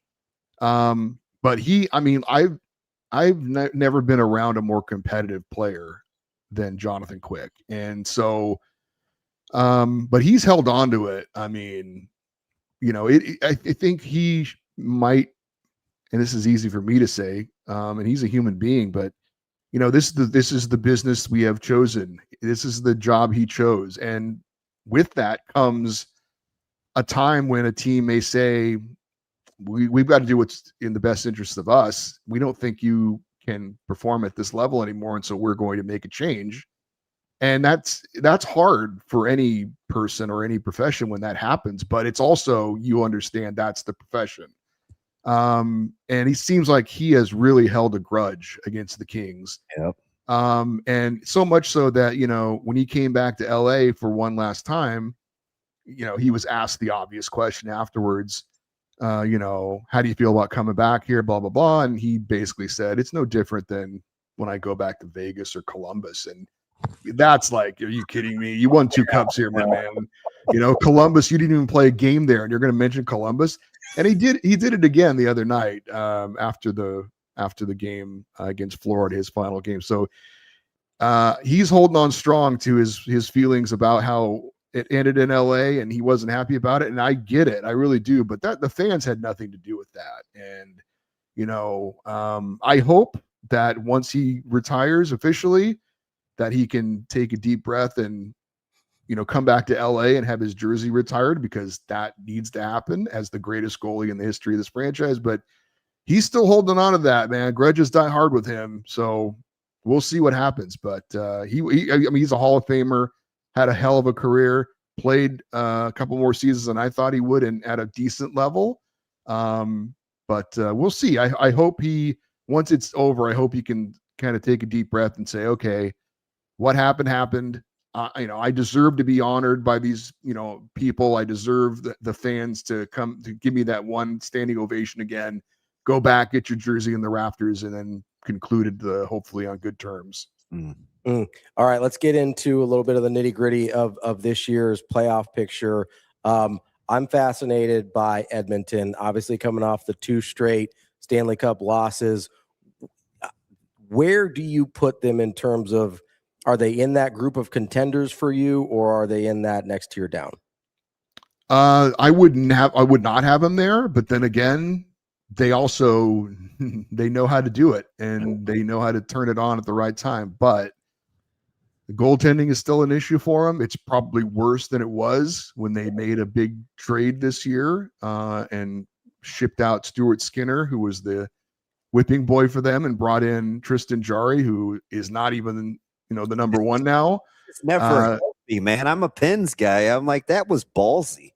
Yeah, I get why they did it, but it didn't work. And then now they've got a guy in Connor Ingram, who they kind of picked up off, all due respect, kind of the scrap heap from Utah. He had issues there, and they let him go. And Leon Draisaitl may not be healthy for the first round, but if they get through the first round and he comes back healthy, and then him and McDavid can do magical things. So I wouldn't put them in the contender category, but we'll see. I mean, it also wouldn't shock me on the one hand either, but I think it's going to catch up to them finally this year with the goaltending issues, and we'll see. But hey, look, the West is pretty wide open. Any team in the Pacific is going to have a great shot at getting to the conference finals because of just the level of competition, I think. Mm-hmm. So we'll see. I'm saying no, but I've been wrong before. I mean, where are you on Utah? We talk about teams kind of in that middle of the pack that make it a tough draw. Where are you on the Mammoth? I could easily see them in the Western Conference Finals. Because of the road they're going to have. They are not going to have to face Minnesota or Dallas or Colorado until the finals. So the Pacific Division, and again, maybe they all prove me wrong, and I don't know what I'm talking about, but just going into the playoffs, seeing what the Pacific was this year, it was as Connor McDavid called it, a pillow fight. Because there were a lot of nobody seemed to want to be the top team in the division. Now, Vegas lately has kind of corrected itself, and maybe they're the team under John Tortorella. But it's been a very unspectacular year for teams in the Pacific, and I know there's fans of Eastern Conference teams saying my team's out and those teams are in. Look at the points they have. Look at what they've done this season. But that's the way it is. We see it in every sport every year. There's the haves and have-nots. There's the divisions that are really strong, like the Central was this year, really top heavy and so on and so forth. But I think I like Utah. I really do. That was one prediction I actually got right at the beginning of the year. I said they were going to be a playoff team. Believe me, there were plenty of others I did not get right. But I think they've got a lot of talent up front. Defensively, not so good. But goaltending is okay. But they've got a lot of firepower, and they're a fun team to watch. And I'm a big fan of their ownership and the things that they've done there. And they seem like they have decided we're going to really, try and cash in on the excitement of this new franchise, quote unquote. We're going to have an outdoor game here. I mean, the Winter Olympics are coming back to Salt Lake City in not too long. And there's a lot of excitement about the sport of hockey in the state of Utah right now in a very short amount of time. Let me ask you, we mentioned him earlier with Vegas, and I called the move gutsy, and you mentioned Torts a second ago, and it's a veteran bunch. He's historically can be pretty surly. He's pretty straightforward. Always good for a nice little quote or two. Like, did Torts really say that? He's intense. Right fit at the right time as they appear to be maybe on the uptick. I mean, it looks like it. I've never been a big Tortorella fan, but it seems like if he's not on your bench, he comes across like he'd be hard to like. Well, I will say this. A lot of the things I've heard him say in the short time he's been in Vegas, I actually have liked. And I wonder if maybe his Olympic experience has mellowed him. Maybe a little bit. Yeah, because they heard the story that when Bruce Cassidy brought him in, the head coach of the U.S., he said, we know your reputation. I'm bringing you in to be kind of the wise old guy. And I don't know. I would love to have seen his facial reaction when he told him that, but it seemed like he kind of embraced it. And of course, the U.S. won gold. And I'm sure that was an amazing experience for him. And it seems like he's kind of taken that to Vegas with him a little bit. Now, I'm sure he will get in somebody's faces just like he always has, but maybe he has kind of mellowed in his old age and he kind of realizes I don't always have to be that guy, or maybe I can be more effective by only being that guy sometimes. And otherwise, and there are some players who swear by him, who absolutely love playing for him, love how honest he is. And he is that. You can't deny that. You always know where you stand with him, but I will say Vegas, man, they don't care. They are all about trying to win every year. What they did with Marc-Andre Fleury a few years ago, you're like, man, there's a cutthroat organization, but in the end, if you're a fan of that team, they're going for it every year, and it's hard not to admire that. So it was a gutsy move, but on the other side of it, I wasn't shocked that Vegas did it either. Eddie, this might be a weird way to ask this question, but who is the worst team that you feel like can make the Stanley Cup Finals? The worst team? The team that you like, basically the bottom of the tier of teams that you think can make the Stanley Cup Finals. Wow. That's an interesting way to put it. Gosh. I'm gonna run one by you. I mean, I guess I'd have to go Edmonton. We brought them up because they've been there, 2 years in a row. And I want to say I don't believe in a lot of it, but I guess I'd have to pick them. They're probably going to have a bad draw. What do you think about Ottawa? I don't know. I don't think they make it out of the first round. I don't know. I know that they've been a nice story, and I was a little bit surprised that they got in. There's been a push about their head coach Travis Green maybe being a coach of the year candidate. I don't know about that. I think he's done a good job, but I think there's a lot of really good candidates this year. So yeah, I'm not on board with Ottawa to be a dark horse. The road is tough, right? Yeah. I get it, but they can skate, and people don't commit a ton of penalties in the playoffs. Maybe a little open ice for them. Yeah, I mean, there'll be a challenge, but the road is hard for them, especially if they get Carolina in the first round, because they never lose in the first round. That's like, death taxes in Carolina advancing out of the first round of the playoffs and making the playoffs every year. So we'll see. I've been wrong a lot this year, but I don't know. I don't think Ottawa would be one of my picks. DP and he's going to do his thing in Boston, but I always joke every year that Boston never gets the memo that this isn't supposed to be their year. They just keep hanging around. Again, tough draw because they're kind of probably in the middle of that pack. But do you like the Bruins? I don't know. I don't know that I like the Bruins that much either, to be honest with you. They were another surprise for me. I thought that they wouldn't be in the playoffs. Now they just did get in, but then again, there were a lot of teams that were right there, and when it's all said and done, they're there. So credit where credit's due. Marco Sturm, their head coach, I don't think a lot of people are talking about him, but in his first year as an NHL head coach ever, for him to go in there and do what he's done, I think very quietly, he deserves a lot of respect for what he was able to pull off. So I respect that what they've done, and we'll see if a guy like Morgan Geekie can do what he did in the regular season during the playoffs and really emerge. For them, right? He's second in scoring for them. I definitely, I think him and Pasternak are 1-2, I believe. But he's at 100 points, I think, because he's right there at 90. Who's second? Can he be your second guy? I think that's the question. There were certainly times this year where he was absolutely on fire, and he's been a guy who's, I don't know that he's come out of nowhere, but certainly from where his career started to where it is now, nobody saw that coming. And so if he can be that 1-2 punch with Pasternak, then they got something. But we'll have to see. All right. So let me see. Let me ask you. You spoke about death and taxes, and so I'm going to ask about Tampa Bay. They're right there, and I get anytime you've got Cooch, who's probably leading the heart race, you give yourself a chance. Do you worry about, or do you like enough their depth to make a run?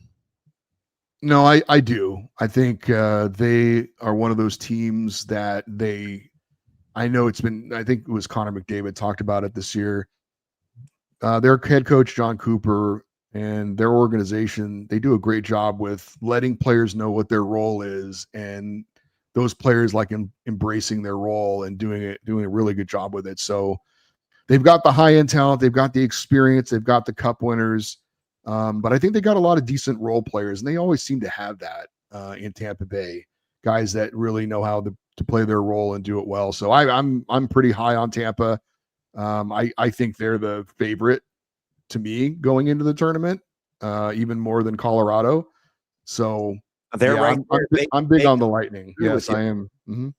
Vegas agrees with you. Colorado is like 3-1, and they're right there at 3.5-1. Well, I feel good if Vegas is saying that. Then they know what they're talking about. I feel like I ask you this every year. They've tried it with a general manager. They've tried it with what's happening behind the bench in terms of decision making. What do you do if you're the Toronto Maple Leafs? Mm-hmm. Oh God. That's a good question. The third year in a row I've had to. They've tried everything else. It's got to be a player issue at some point, doesn't it? Yeah, and man, this was a team that, when you have Matthews and you have Marner and you have Nylander and you've got a core like that, you think, all right, this is what we've been waiting for, a lot of years to get to a cup final. And Eddie, they were 8th in the Atlantic. Yeah. No, it was bad, really bad. And they hired a coach I thought was the right guy too. And I like Craig Berube a lot. He's a no nonsense guy for sure.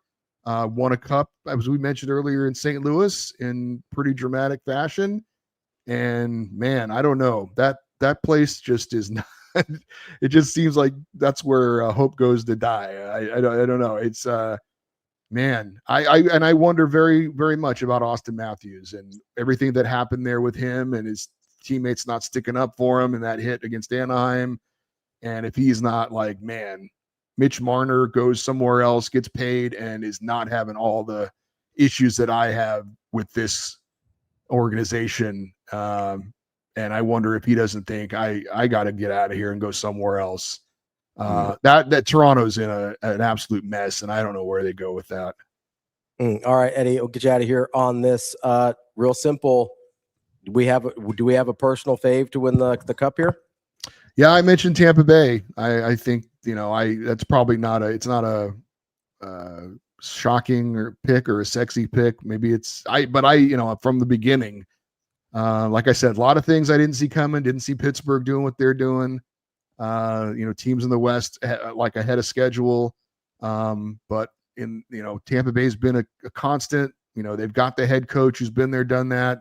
They've got Nikita Kucherov, Jake Gensel, Andre Vasilevsky in net. They've got the Stanley Cup winning goaltender. There's a lot of question marks about goaltending with a lot of these playoff teams, but not in Tampa Bay. So I don't know if I'd call them the safe pick or the smart pick, but I just, when it's all said and done, I'll be really surprised. And if they're going to play Montreal in the first round, that's going to be a fun series, a really fun series. A lot of fireworks. Yeah, for sure. A lot of fireworks. So that'll be fun. But I think, Tampa Bay to me is the pick. Montreal is the only way Canada can get off the schneid, right? Yeah, probably. Oh. Yeah, they're fun. The atmosphere in Montreal is like no other. It's great to have them in the playoffs. One of the best opens in all of sports. Thanks, Eddie. That's our guy, Eddie Garcia. Appreciate it. As always, Eddie. We'll talk to you soon. Okay, thank you. Shane, let's do real quick here, like 30 seconds to a minute. We will get to our next guest, Dr. Brad Klontz. Talk a little NIL and generational wealth. Goes well with our conversation we were having earlier as well. We'll be right back. Hurrdat Sports Live.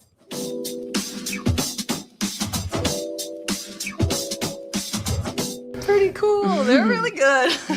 Yeah, they're really good. They're like phenomenal.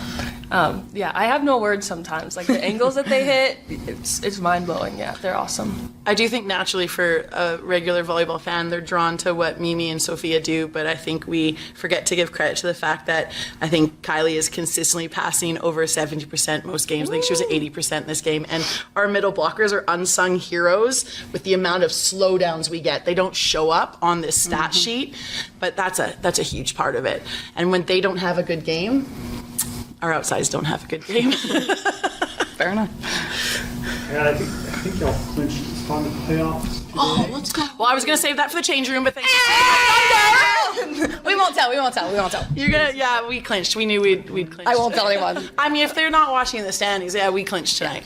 Woo! Yeah, for sure. And it just feels so good to know like all of our hard work is paying off and we keep getting better and better and better. And this is a new franchise. So we kind of had nothing to prove, but at the same time, it's like, why not show up and be the best and show that we can be at the top even though we're new. So I think it's just awesome and it's fun. This group is so awesome and they're so talented. And I think we just keep getting better and I'm excited. I was in the playoffs last year. So, I mean, it was definitely a goal of mine to like, let's make sure we get back there. So it's awesome.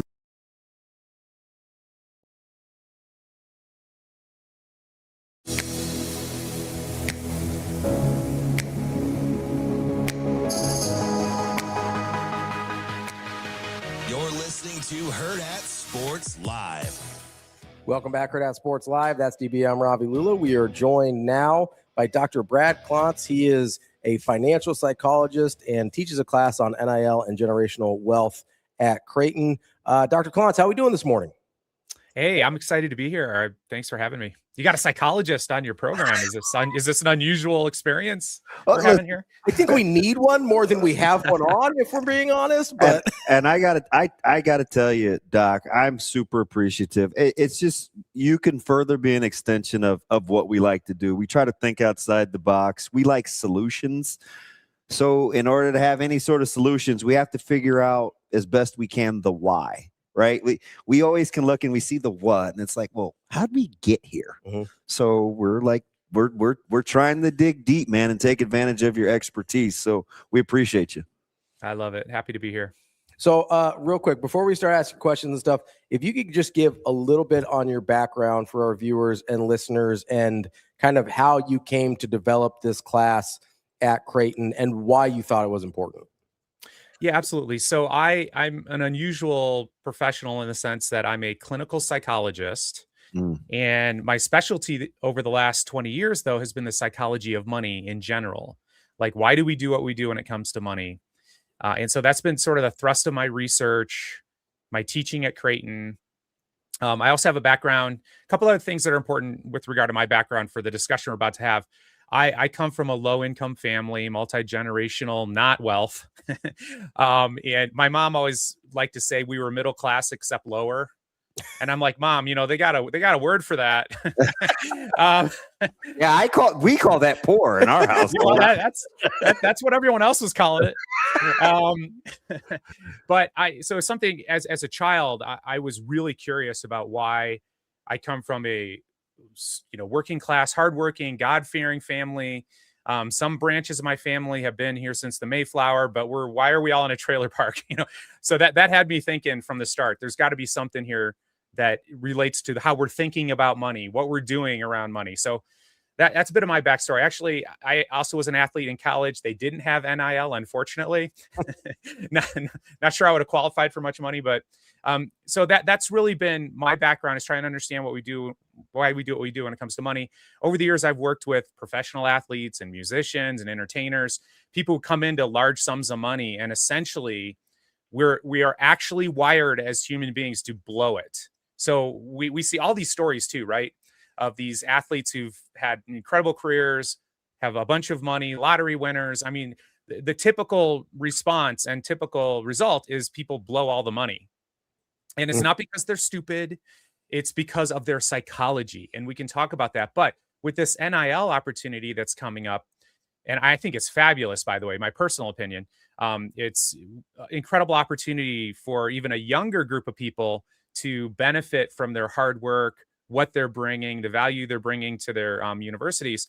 But many of them are not equipped psychologically to handle that money in a way that's going to be for their long-term benefit. And so, in our course, we have stuff on contracts and taxes and all this sort of thing. My focus is on how do we take this money that's coming into our lives right now and have the mindset to build generational wealth. Because as we know, our athletes, things happen. A lot of them don't have very long careers, depending on your sport. And so most of your life is going to be post athletics. And so how can you set yourself up to take care of yourself and your family, potentially for life? And you can do it if you have the right mindset. Let me ask you something, Doc. This is fascinating. This is right in my wheelhouse. I used to, so this is just going to set the stage for the low level of aptitude a person you're talking to. So when I first decided on a major, I picked a major that wasn't even offered by my university as a landlocked state. That was a marine biologist. Then the other one was I wanted to be a profiler. Like, this is it's fascinating. I want to know how the mind works, kind of why we do what we do. It's almost the essence of how I evaluate and have done sports talk for 20 years. It's always about the methodology and the psychology. But to start, I'm an LED major. I'm K8 certified. I'm mild to moderate. I have an emphasis in behavior disorder, BD.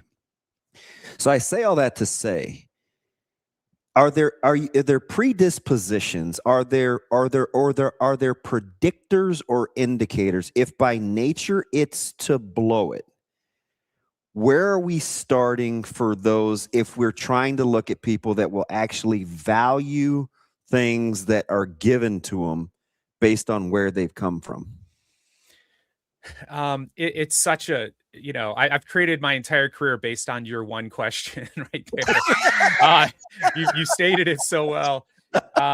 And by the way, appreciate all the work you did in the schools. I started in high schools. I was a tennis coach, but working in high schools with children who are struggling. And as you know, too, a lot of the children who are struggling, there's a consistent pattern involved there, too. And a lot of it has to do with many of the challenges they're facing in their homes, in their communities, some of the things they're not getting, some of the things they shouldn't be getting that they are getting. So I think that that's a huge pattern. So it really comes down to two components. So the first one, I did say that everyone is wired to blow it. And so human psychology is best understood by looking at it through the lens of our hunter-gatherer mindsets. So we have spent most of our time on Earth in tribes of 100 to 150 people. That's it, fighting for survival. And so we can explain most financial behaviors with this concept. So for example, I mean, pick a problem. Let's say that people are terrible at investing and they lose all their money investing, which is what most people end up doing, trying to beat the market. Well, you have to kind of go against the herd, go against the tribe. So when everyone's selling, you need to be buying. When everyone's buying, if you're going to sell, that's probably the time you should be selling or drawing down your positions. That only makes sense and everyone gets it, but nobody does it. And if you imagine that all of a sudden you're sitting around the fire, you're eating this, a leg of something y'all just killed, and everybody jumps up and runs west, and you're sitting there eating, what are you going to do? Well, I'll tell you what, any of your ancestors who sat there and kept eating, they all died and they did not produce any genes. You are not the descendant of those people. You are the descendant of the people who got up and ran, and probably ran the fastest in the direction that everyone's going, away from the threat. And so that's why you see, everyone starts talking, the market's up, or crypto, or NFTs. Remember those things? People just get sucked into these things, and it's like, I fear I'm going to miss out. We like to think that, you're being greedy. No. This is hitting your base psychological survival mechanism. Same thing when you see people status spending. And this is something that many of our athletes face.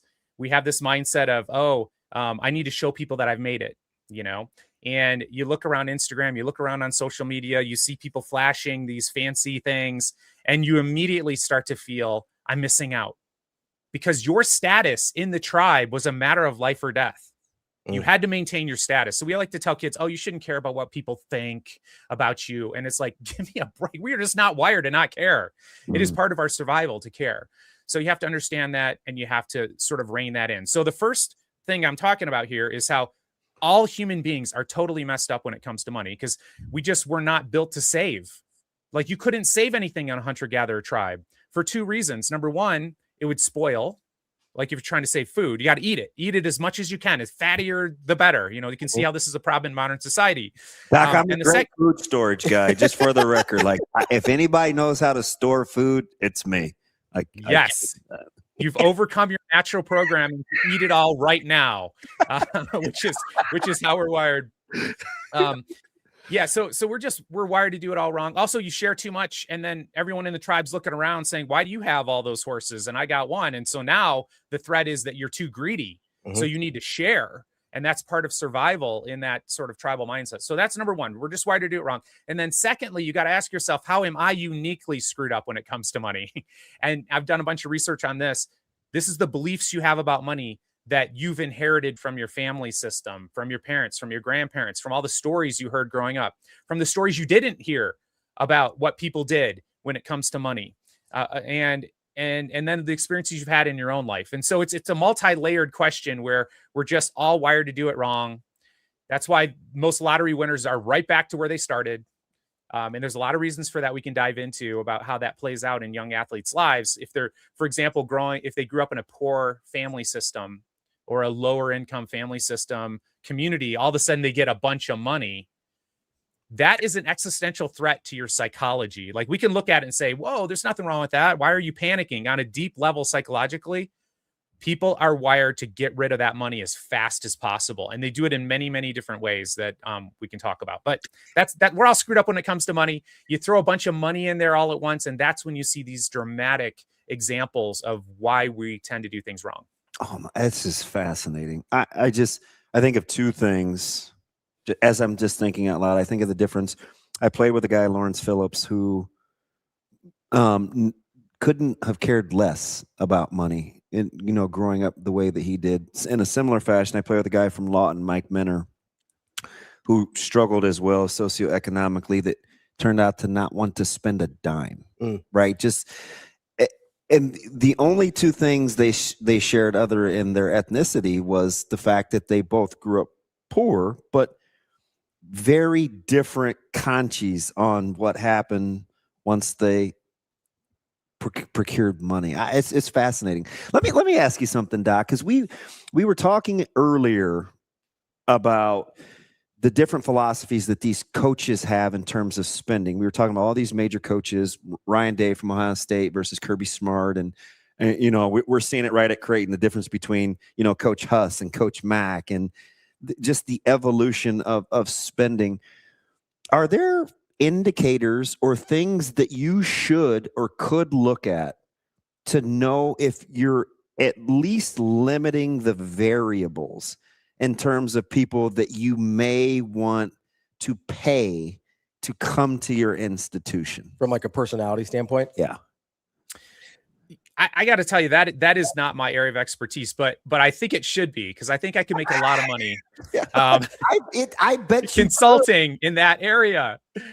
You're giving me a great business idea. And I don't know, you know, what's fascinating is, you know, there's institutional pressures. There's, you know, you've got plans for your program. You want to do this, you want to do that. You're taking risks all the time with the players you're bringing on board. So I think there's probably some institutional, what I would call money scripts, beliefs around this. And by the way, we're developing them right now. This is all brand new. Yeah, on the fly. All this money's brand new, right?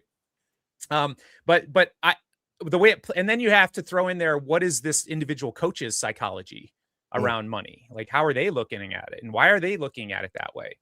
And to me, it's a fascinating concept when you start looking at it on the institutional level, because I think it's actually a lot harder to pull out what variables are at play and where the pressures are coming from. It's much easier for me on the individual level to really sort that out. And the example you just gave of people who come, like examples of people who came from poor environments, you get a set of beliefs from that experience. And in my research, I call them money scripts. And if you grew up poor, and you tell me if this makes sense, you likely will have the belief, well, there's never enough money. There's never enough money, because that is your lived experience. And what I have seen, I've noticed the same pattern you observed. You'll find some people who don't care about it at that point. So there's never enough. So why bother caring? Why bother saving? If you get it, spend it. Who cares? Because there's never going to be enough money. And so you will see people who are just what we would say is totally irresponsible when it comes to money, but it makes sense because in their mind, it's not going to be there tomorrow. There's never enough anyway. And then what's interesting is somebody with the exact same belief, there's never enough money. They can be like, therefore, I'm going to save every single penny. And what's interesting about that, people who are the wealthiest tend to have that sort of belief set. They have this, what we call money vigilance. You know, it's important to save for a rainy day. There's never enough money. I'd be nervous if I didn't have money. And ironically, it's really, really good for your net worth to have that mindset, but it's not really great for your experience in life, you know, because you never have enough money, you know, so you're always living in a constant state of fear. So you're never able to enjoy any abundance you might have. So it can bite you either way. But what I've noticed too, is that the stronger the emotion you have attached to the belief, the more difficult it is to shake it. Let me ask you something, Doc. Is that money seems to be, you know, it's the most popular, the root of all evil, the whole nine. But could you insert almost any perceived vice? Because as I'm listening to you talk, I worked in the Title I department for 8 years for the school district, which is providing services for students that wouldn't ordinarily have those services. And I'm always thinking, it's like the kids that grow up with parents, alcoholics, right? Some become alcoholics. Then you have the others that are like, I'm not going anywhere near it. I've seen what it does. Is that almost with any vice, or is it just been in your history, since it's your expertise, money in particular, where we develop those set of scripts? Another great observation, by the way, and I've called it a dysfunctional pendulum swing. And you are right to pick out the pattern. And, you know, money, I wouldn't say money's a vice, but it definitely can be used that way, right? And so we see this, as you mentioned, in families where alcoholism is an issue. Sometimes that can be pretty traumatic for the family system, right? And so you will see kids growing up in that environment where the parents have an extreme relationship with alcohol also tend to develop an extreme relationship with alcohol. And it tends to go, as you just described, either they start to have a problem with it because they're just sort of the parents are modeling a behavior and they're starting to drink too much too, or they swing to the other side and they say, I'm never going to touch a drop of alcohol my entire life. Now, I'm not saying that's dysfunctional, but I'm just saying the emotional intensity around that is not normal. It's really not. And it may not entirely be healthy, although you'll be fine if you never drink a drop of alcohol. But when it plays out in other areas, that's where it can be damaging. And so you will see people, lots of examples of this. I'll just give you a quick example for me. So I grew up, my parents didn't invest anything. They were poor. I was like, I don't want to be poor like them. And so I'm like, okay, what do rich people do? Oh, they invest. And so literally straight out of school, I've got $100,000 in student loan debt, even despite my sports scholarships, because I went on to grad school. And I saw a buddy of mine make $100,000 in 1 year day trading. And I thought, oh, this is what rich people do. I got a guy like that. Yes. And so I did that. And then I became a famous psychologist. No, that's not what happened. What happened is I lost all my money and I was going, oh my gosh. I thought this is what rich people did. And we get this from a lot of our athletes who don't grow up with parents investing. They don't know how to invest. I fell for a get rich quick scam that my buddy was falling for. He lost all his money too. But it's a dysfunctional pendulum swing. So my family went from, we're never going to invest because we don't trust anyone in the financial institutions. We don't trust the banks. My grandpa didn't put $1 in the bank his entire life because he lived through the Great Depression, went to the bank one day, all his money was gone. He lived into his 90s, never put $1 in the bank, ever. And that's an example of an extreme relationship. It's like, I got burned, I'm never doing it again. My parents didn't invest. I'm going to invest in the most risky possible way. And now think about this too. I lost all my money. And if I wasn't a psychologist at that point and said, why did I do this? I would have immediately said, oh, see, my grandpa was right. You can't trust these banks and these financial institutions. I'd have swung right back to never investing $1. And so you see that dysfunctional pendulum swing, as you mentioned, in families where there's addiction and also when there's, frankly, trauma related to money. You see that type of thing play out. So, Doc, this part's fascinating to me, right? Because a lot of times, especially with athletes, we go, hey, we need financial literacy, right? We need education. They need to know what to do with the money and they need to know what to do with their taxes and how to protect themselves and all these things, right? And obviously all of that's important, right? So you don't think, hey, I can make $100,000 a year day trading. That's not what people mean when they're talking about investing your money for the most part.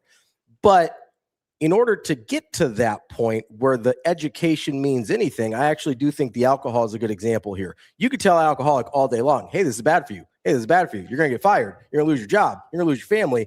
And the education part of it doesn't mean anything until their relationship with the issue changes, right? So is there a way? I mean, it sounds like there is because you're sitting here in front of us and not, destitute, still trying to day trade. Like, is there a way to either program or deprogram somebody's brain to change their relationship with money so the education actually gives them a chance? It's such a critical observation because, financial literacy. So as an educator, I got to tell you, education is very important. So make sure to sign up for my class. However, it's like everybody kind of knows what they need to do already. Like it's like you mentioned with alcohol. So the two biggest problems we have in the country around money is people spending more than they make and not saving for the future. And I have yet to find somebody who you tell them, oh, I know what your problem is. You're not saving enough for the future and you're spending more than they make. And they said, oh my God, thank you for the education. I had no idea. It's like everybody already knows what they should be doing, frankly. And so I am with you 100%. It is not a literacy issue. And all the studies on financial literacy will show you can increase someone's financial literacy. It doesn't translate to behavior necessarily. And as a matter of fact, most people kind of revert back to whatever they were doing. And so my focus has been on studying. And as I told you, my backstory is like, I want to figure out this for myself, for my kids, for my family, but then to teach as many people as possible, like what is the actual mindset that people need to have if they want to go from poor to rich. And I use those words on social media because those are what give me the clicks. But, you know, building that generational wealth, like what is the mindset? And so what I found to be the most helpful is studying actual self-made wealthy people who started out with not much, who have gone on to become millionaires, multimillionaires, and even more, and try to understand, okay, how are they looking? What is their mindset? Because really that's what it comes down to. People already know they should save. They know they should invest.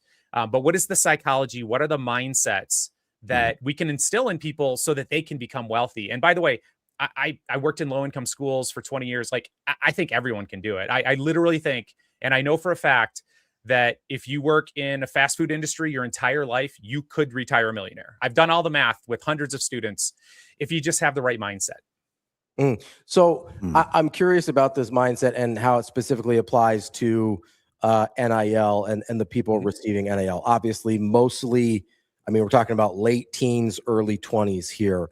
How much does that programming or deprogramming of somebody's brain, how much does age factor into that? Like, is that if you get a kid at 18, does it make a huge difference than if you get them at 22? If you get them at 14, does it make a huge difference between getting them at 18? Like, I think part of the thing we talk about here is a lot of times we talk about, oh, you can't give somebody that much money at that age. Yeah. How much does the age factor in, both in people's relationship with money and how changeable that relationship is?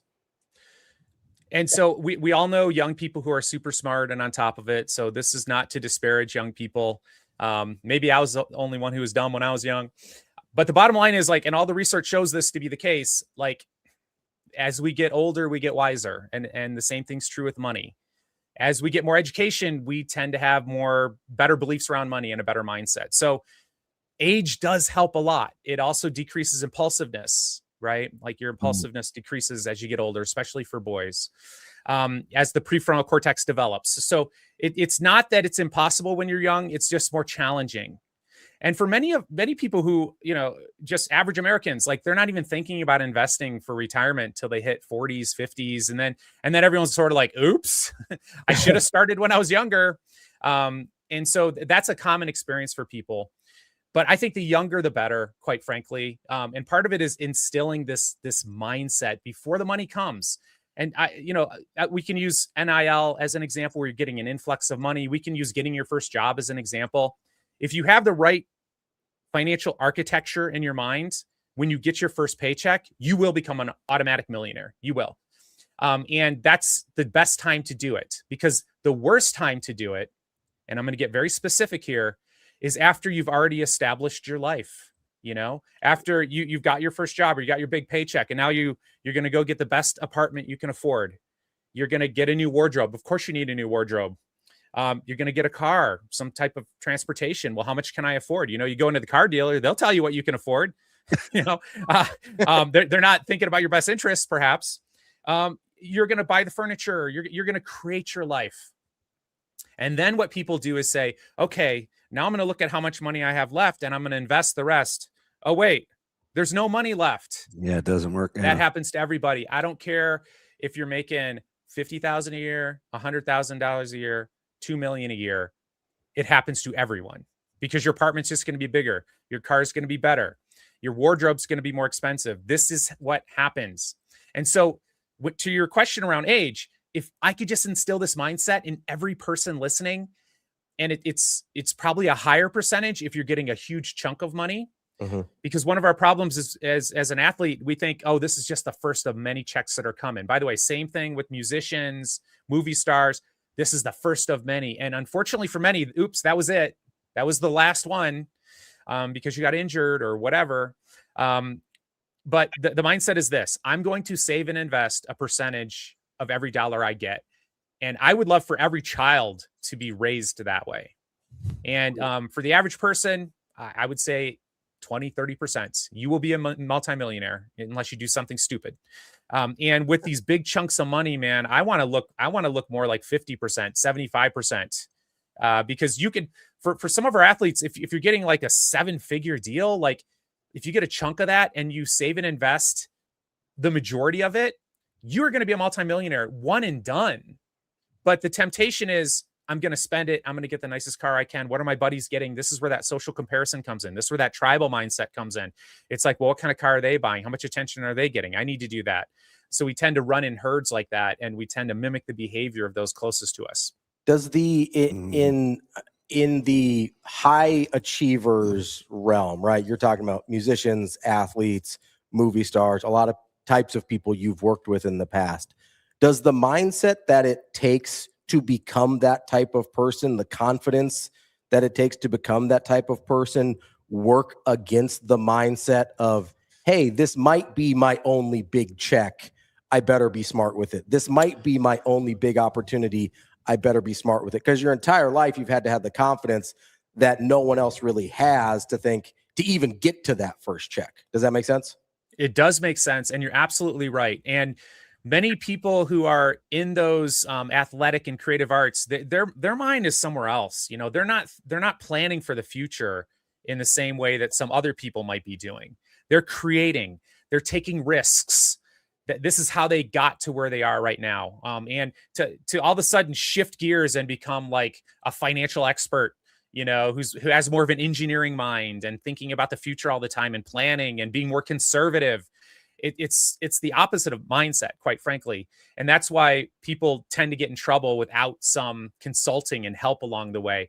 But the other thing, and by the way, so all the studies done that most people who are financially successful over time, they have trusted advisors. So it's already built in that I can't do this on my own.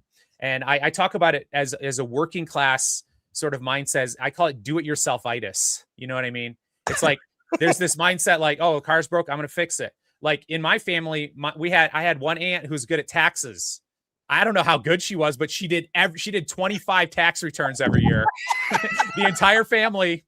And then later to come find out, she took like a one class on taxes at a community college, and she was the family CPA, and she did great. Don't get me wrong, but I bet you we all could have saved more money on taxes if we had gone to H&R Block or something, you know, where people are experts, but we didn't trust anybody over there because we didn't know anybody.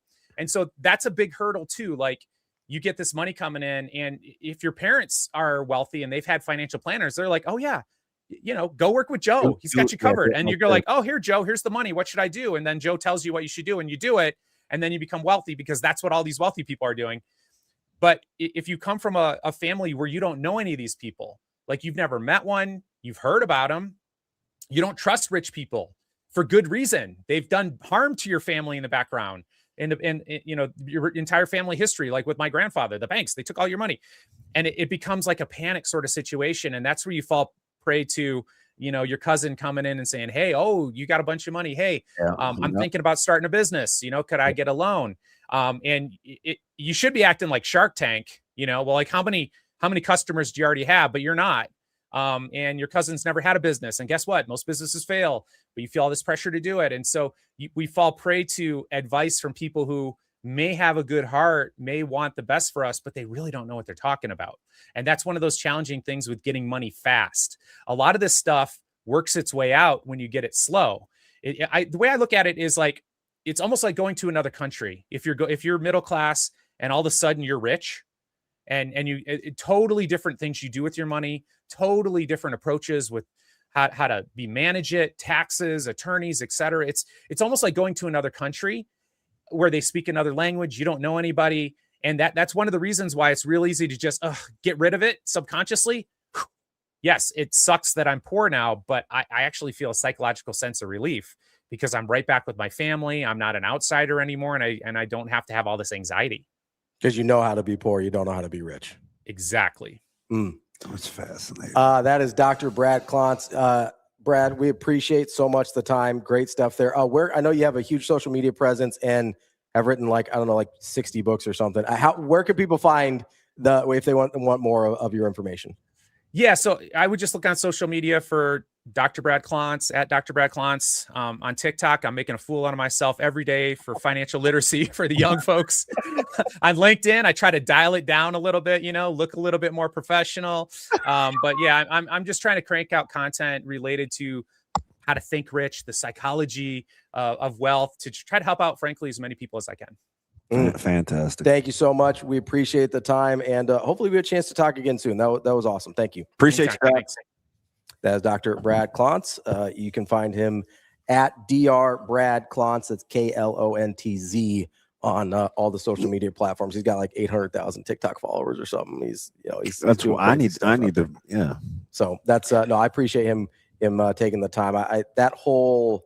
And it was coincidence It's that fascinating. we got into that type of conversation earlier, right? Because I do think the psychology of being a high achiever and then the psychology of what to do with that money, like work against each other. Yeah, you right? know what? You know, in an even more interesting level is the state's fiscal conscience being pit against the university or the NIL or what we think is required to be competitive in major college football. Exactly. Because there's clearly a disconnect. And it is interesting, and we should have asked him about this. We can get him again if we want to at some point. But right, remember my hardworking blue collar, Yeah. don't give anybody anything versus the group psychologic around money versus an individual's, right? I can sit here and be like, well, pay him. But yeah, we look at Warren and we're like, why don't you just write the check, homie? Yeah, what do we right, got? You know, but as a state, we have and kind of as a culture, we have a really hard time giving something to somebody we feel hasn't earned it. And guess who hasn't earned money at the college level? Somebody who hasn't played at the college level. Yep. Right? Like that's a really difficult thing to measure against. This is what college football is right now. This is the resources we have financially, good, bad, or indifferent. And this is what we want the college football program to be, but we also want it to, we say we want to look a certain way. I think we want it to feel a certain way. Yeah, you're on that. I'm glad I could help the emotional ROI when I was having that nasty Twitter conversation. Yeah. I was like, do you mean, because you're using ROI incorrectly here. And I gave the formula and I was like, do you mean emotional? Yeah, nobody wants to say that Investment. because they don't like being painted as emotional, but I don't even mean it like that. I mean, listen, every single person, I said this earlier in the show, every single person that invests in NIL knows that they're not getting a dollar back for that. It's how they feel about how they gave their money. Yes. Yeah. It is how do they feel about the thing they paid for, right? You can feel way different. Like, let's say you go out and you Like at buy, some point, Texas Tech's going to want to win more. win something. Yeah. At some point, Phil Knight's going to be like, where are my trophies for all of this money I've sent you, right? Like, If you ask Coach Altman, he already asked that question. he's like, I made that Final Four that one time. He's like, yeah, that was before I started paying your guys. Yeah. Like it's the same thing. Like, let's say you go out and buy a new house, right? And you think you go and you're like, hey, I got this house, whatever. And then let's say HVAC goes out. You need a new roof. You know, let's say you find some mold somewhere. The floors start creaking a little bit. You could pay less or more for that house. Let's say you spent I don't know what's house in Omaha's like $400,000 now or something, right? Let's say you spent $400,000 on that house.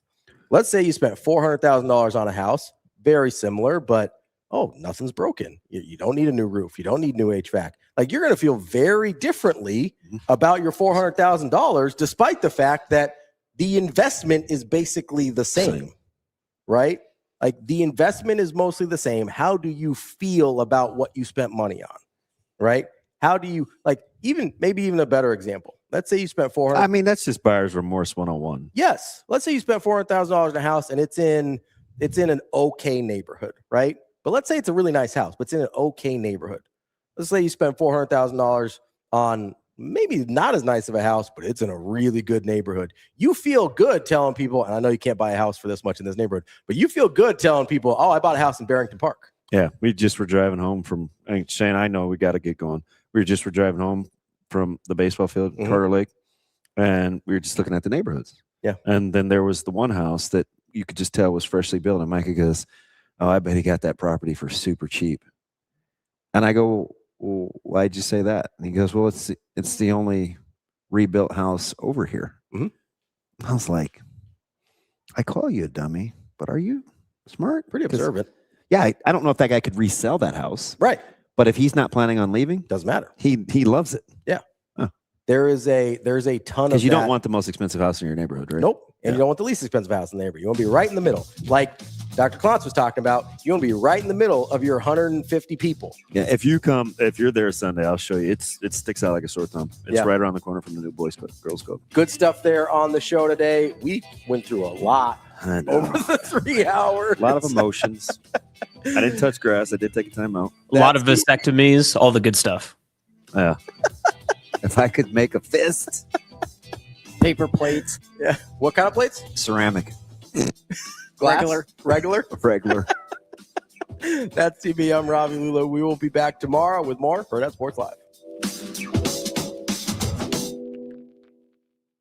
See you. Have a good day. Love you.